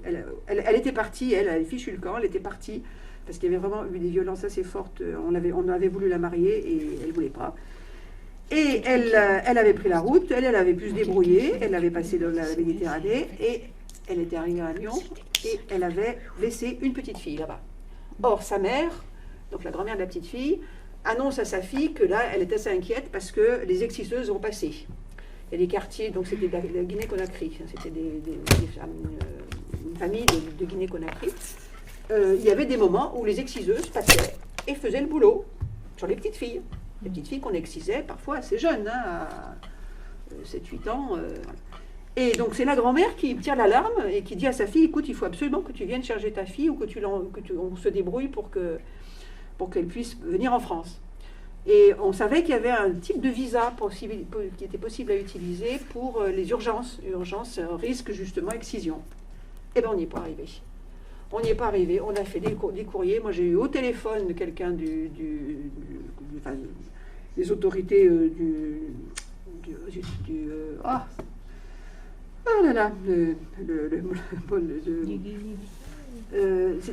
c'était le ministère, non, c'était le ministère le ministère dont dépend, qui est, excusez-moi, j'ai un blanc là, je n'ai pas noté le... Enfin bref, on a reçu un niet de la part d'une dame qui était la chef de cabinet du ministère de l'Intérieur, voilà, j'y arrive, sur ces sujets-là, qui expliquait, écoutez, la dame, elle a qu'à demander un regroupement familial. Or, un regroupement familial, ça prend 2-3 ans parfois, hein, c'est vraiment très très long. Et là, vraiment, on était un peu effondrés et très choqués et très furieux de voir que voilà, cette petite fille, il y avait un vrai risque. Heureusement, j'ai recontacté la mère quelques temps après. Elle m'a dit, bon, finalement, ça s'est un petit peu tassé. La petite, elle est quand même sous bonne garde. Et puis, les exciseuses, on leur a dit qu'on leur ferait... elle passerait un mauvais moment si elle venait encore chez nous. C'est vous dire, si vous voulez, les affres dans lesquelles peuvent se trouver des femmes. Alors, cette jeune femme, par ailleurs, la mère de cette petite fille qui risquait d'être excisée, avait trouvé un travail, était très, très, très active et avait aussi, donc, elle trouvait un compagnon français. Donc, elle était, je dirais... Mais il y avait la petite. Et ça, l'excision dans certaines zones d'Afrique, c'est vrai que c'est quelque chose d'encore assez courant. Et là, eh ben, j'avais pourtant remué un petit peu la CIMAD au niveau national. Il y avait deux salariés qui avaient vraiment travaillé la question, et puis on n'y est pas arrivé. Et on s'est dit, bon, ben, les petites filles, il doit y en avoir un certain nombre encore hein, qui sont menacées par cela, et dont les mères et les grands-mères, la grand-mère aussi d'ailleurs faisait attention, elle faisait le guet à la grand-mère. Oui. On emmenait la petite fille dans un village où ils étaient chrétiens. Et là, ils ne pratiquaient pas l'excision. Mais la famille, eux, c'était des musulmans, hein, la famille de Conakry, là. Et donc voilà, donc j'ai perdu de vue cette jeune femme. Hein, j'espère bien sûr qu'elle a des choses en plus faciles. Enfin, c'est pour dire qu'effectivement, on est devant souvent des obstacles. Alors là, du côté de l'administration, c'est aussi très politique tout cela. Oui. Et la CIMAD, effectivement... de temps en temps, participe assez régulièrement à des recours. On va encore avoir un recours au tribunal administratif à Lyon prochainement. Là, c'est sur c'est sur la dématérialisation. Mais on est toujours un peu sur le pont. Hein. Oui. et aussi, Simadienne, souvent, il mouille la chemise. Hein, bon, voilà. Donc, moi, j'ai pas le niveau, si tu veux, de précision. Parce que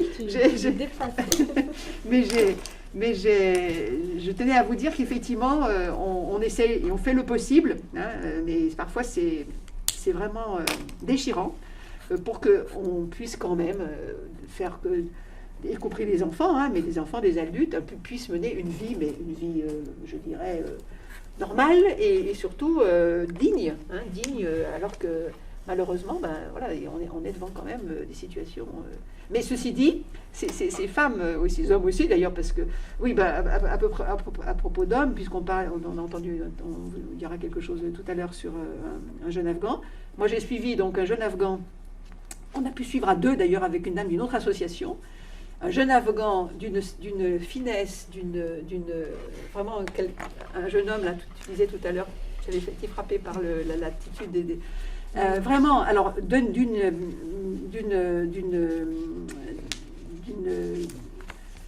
ethnie chiite, Hazara, qui sont la cible des. Alors pas tellement les talibans, ils n'ont pas trop embêté, mais enfin c'est les Pashtuns hein, qui quand même ont été ceux qui ont vraiment été très durs hein, à l'égard de ces chiites. Bon, les Pashtuns sont sunnites, bon les autres sont chiites.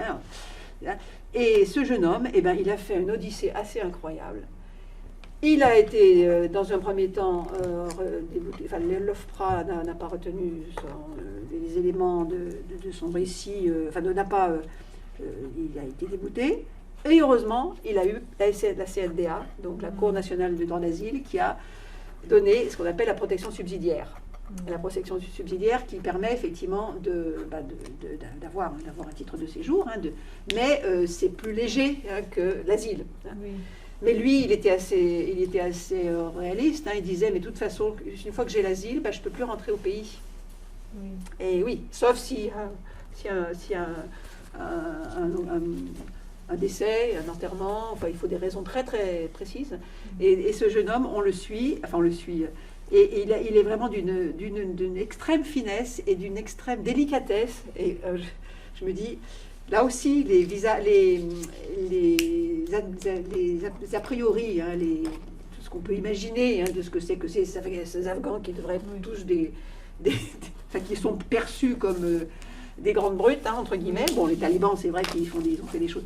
Mais là, on s'aperçoit qu'il y a dans la culture afghane et dans la façon de se comporter, ce jeune homme, vraiment, on était avec cette dame avec laquelle on a bien travaillé pour pouvoir qu'il puisse se sortir d'affaire. Eh bien, voilà, je trouve que on apprend beaucoup de choses aussi, et ça nous permet effectivement de réaliser que voilà, tout ce qu'on peut imaginer, toutes ces images tout à fait qui sont aux antipodes de la réalité. Et ben voilà. Juste un petit exemple, l'officier de l'OFPRA qui l'avait interviewé, parce qu'ils ont un questionnaire très serré, et puis on avait demandé à ce jeune homme, au fait, l'adresse du boulanger, votre oncle, là, donc, chez qui vous avez travaillé, puisque vous nous avez dit que vous avez été... alors, vous pouvez nous donner l'adresse à Kaboul? Et puis, il n'a pas donné l'adresse, il a dit simplement, non, je ne peux pas donner l'adresse, mais je sais que, par exemple, il y avait une mosquée qui n'était pas loin, la mosquée machin, qui n'était pas... Et la dame avec laquelle j'ai travaillé, qui avait d'ailleurs plus travaillé que moi sur le sujet, était allée chercher sur Internet la numérotation des rues à Kaboul. Là, elle avait trouvé, il n'y a pas de nom de numéro pour les habitations, sauf sur la seule grande avenue qui va jusqu'à l'aéroport et je ne sais plus un grand. Donc là, la personne de l'OFPRA avait mis dans le texte, parce que c'est quelque chose qui nous avait un petit peu titillé. Oh, mais ce jeune homme a des réponses quand même très aléatoires, c'est pas aléatoire, mais c'est très approximatif, voilà, hein, voilà. De même, ce jeune homme, il était parti parce que, il risquait d'être, alors là pour le coup, là on retrouve quand même une forme de violence. Il était en amour avec une jeune femme, mais pas de la même ethnie, une Pashtun, et les parents s'en étaient aperçus. Et donc, il était à peu près sûr qu'il y aurait un règlement de compte. Hein. Surtout qu'il y avait eu quand même un rapport sexuel. Enfin bon. Et la question qui lui avait été posée, comment s'appelle le nom et le prénom de votre ami? Puisqu'il avait dû raconter quand même un peu ça. Il fallait quand même. Et là aussi, la collègue avait vu que les femmes afghanes n'avaient pas de nom de famille. Les femmes afghanes n'avaient pas de nom de famille. Elles étaient filles de, femmes de, cousines de, mais elles n'avaient pas de nom de famille. Donc là, sur les réponses faites, enfin sur les réponses aux questions de l'officier de l'OFPRA, et ça c'est aussi une question qu'on se pose parfois, même s'ils ont quand même une assez bonne formation, il ne faut pas dire non plus que... Mais n'empêche qu'il y a parfois effectivement des questions devant lesquelles les personnes, et qui sont souvent des gens relativement jeunes, hein, pas tous, mais ils répondent ce qu'ils peuvent répondre, ils ne peuvent pas raconter des histoires. Et là, eh bien, on va dire, oh ben non, non, c'est pas sérieux, il connaît pas, il peut pas nous répondre correctement. Et donc là, c'est la vie, c'est quand même les suites pour la personne, hein, que si effectivement ils n'obtiennent pas l'asile sur des, alors, faut pas non plus caricaturer. Je pense que il y en a beaucoup qui peuvent peut-être faire un travail un petit peu plus fin, mais n'empêche que là, on avait été vraiment interrogé par ce fait que dans ce fameux moment délicat pour la demande d'asile, l'entretien de la demande d'asile, et bien que là, parfois, des personnes peuvent se trouver en grande difficulté voilà. Ça a des effets quand même assez graves, hein, si effectivement on a en face quelqu'un qui va faire un récit qui va conduire au fait que non, l'asile c'est pas très sérieux tout ça. Donc voilà, ça fait partie aussi. Et ce jeune Afghan, voilà, tout à l'heure on va parler d'avenir. Voilà. J'ai gardé des souvenirs très forts. Bon. Merci Mathilde. Merci à vous. Merci beaucoup. Hein. C'est deux femmes passionnées et passionnantes sur vos sujets, évidemment. Et merci Mathilde pour l'éclairage de l'association, de la CIMAD, et sur son rôle historique d'accueil de refuge de passeurs et de passeuses qui œuvrent tous les jours à l'accueil aussi migratoire, comme d'autres associations en France et notamment en région Auvergne-Rhône-Alpes. Et puis je trouve que toutes deux, vous avez témoigné aussi de choses qu'on connaît au niveau historique sur les motifs aussi des migrations qui sont géopolitiques qui sont issus aussi des conflits religieux, voilà, mais aussi évoquer ce on appelle, nous, que le franchissement des murs et des frontières, il est souvent dû à ces raisons politiques, aussi d'accès à des droits, d'accès à un environnement, on va dire, plus favorable, et que ça a pris depuis le XXe siècle des questions aussi très économiques, hein, c'est-à-dire que cette question a commencé fin du XIXe avec l'industrialisation et ça s'est accentué, mais que derrière ça, on voit bien aussi qu'il y a ce qu'on dit nous dans la géographie de l'amour, c'est-à-dire que l'émigration aussi, il y a beaucoup d'histoires d'amour, d'amitié, vous en avez beaucoup témoigné, et historiquement dans notre région alpine, on sait bien que ces passages de frontières ont été dus aussi énormément à ça, et en corollaire aussi, que ce soit dans l'espace des villes ou des montagnes, je fais ma géographe, mais on sait bien que ce sont les femmes au départ ouvrières, et puis après les femmes alors qui participaient aussi à l'allaitement, qui participaient à différents tâches de soins et du care, et qu'on retrouve bien aussi cette mise en visibilité aujourd'hui dans la question migratoire, qui est finalement une question très ancienne sur un rôle des fois des femmes qu'on a invisibilisé, ouvrières, issues des classes les mieux populaires, qui ont construit nos territoires, nos sociétés. Et c'est vrai que je trouve que la question migratoire est un révélateur encore plus prégnant de ces doubles inégalités, alors voilà, que tu dirais plus intersectionnelles, mais je trouve que vous avez vraiment illustré aujourd'hui ce nœud qui est en fait historique et qui est encore malheureusement d'actualité, qui pose toujours des questions d'accès aux droits humains, comme tu l'as souligné, et qui nous re-questionne toujours sur ces conventions du XXe siècle qui ont été créées notamment à Genève, hein, sur le droit de l'accueil et de la question migratoire.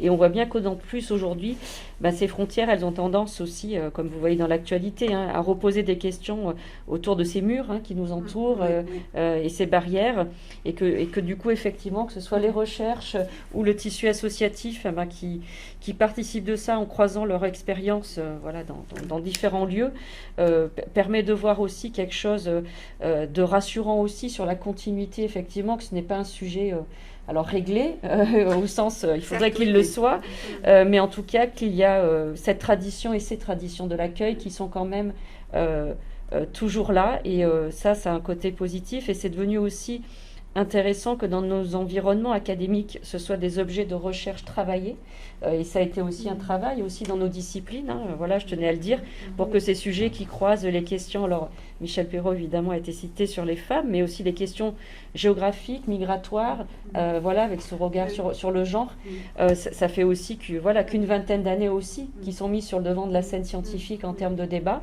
Évidemment, on n'est pas toujours tous d'accord et ça génère des controverses scientifiques, mais ça fait partie aussi de nos questionnements aujourd'hui. Je ne sais pas s'il y a des questions pour les intervenantes dans la salle, ou peut-être on va clôturer là, et si vous en avez d'autres, on peut voir. On a juste un quart d'heure pour aller à la pièce de théâtre. Voilà, les messieurs sont partis là. Voilà, les messieurs sont partis. Mais on a un quart d'heure après pour aller à la pièce de théâtre, donc ça nous ferait un peu de bien aussi de faire une pause. Donc à l'Amphiveille, avec effectivement le parcours d'un témoignage autour d'un jeune Afghan. Bon, je vous remercie beaucoup. Merci beaucoup. Et puis, on va clôturer là aujourd'hui. Merci. Merci à vous. Et puis, vous pouvez échanger après, jusqu'au bout.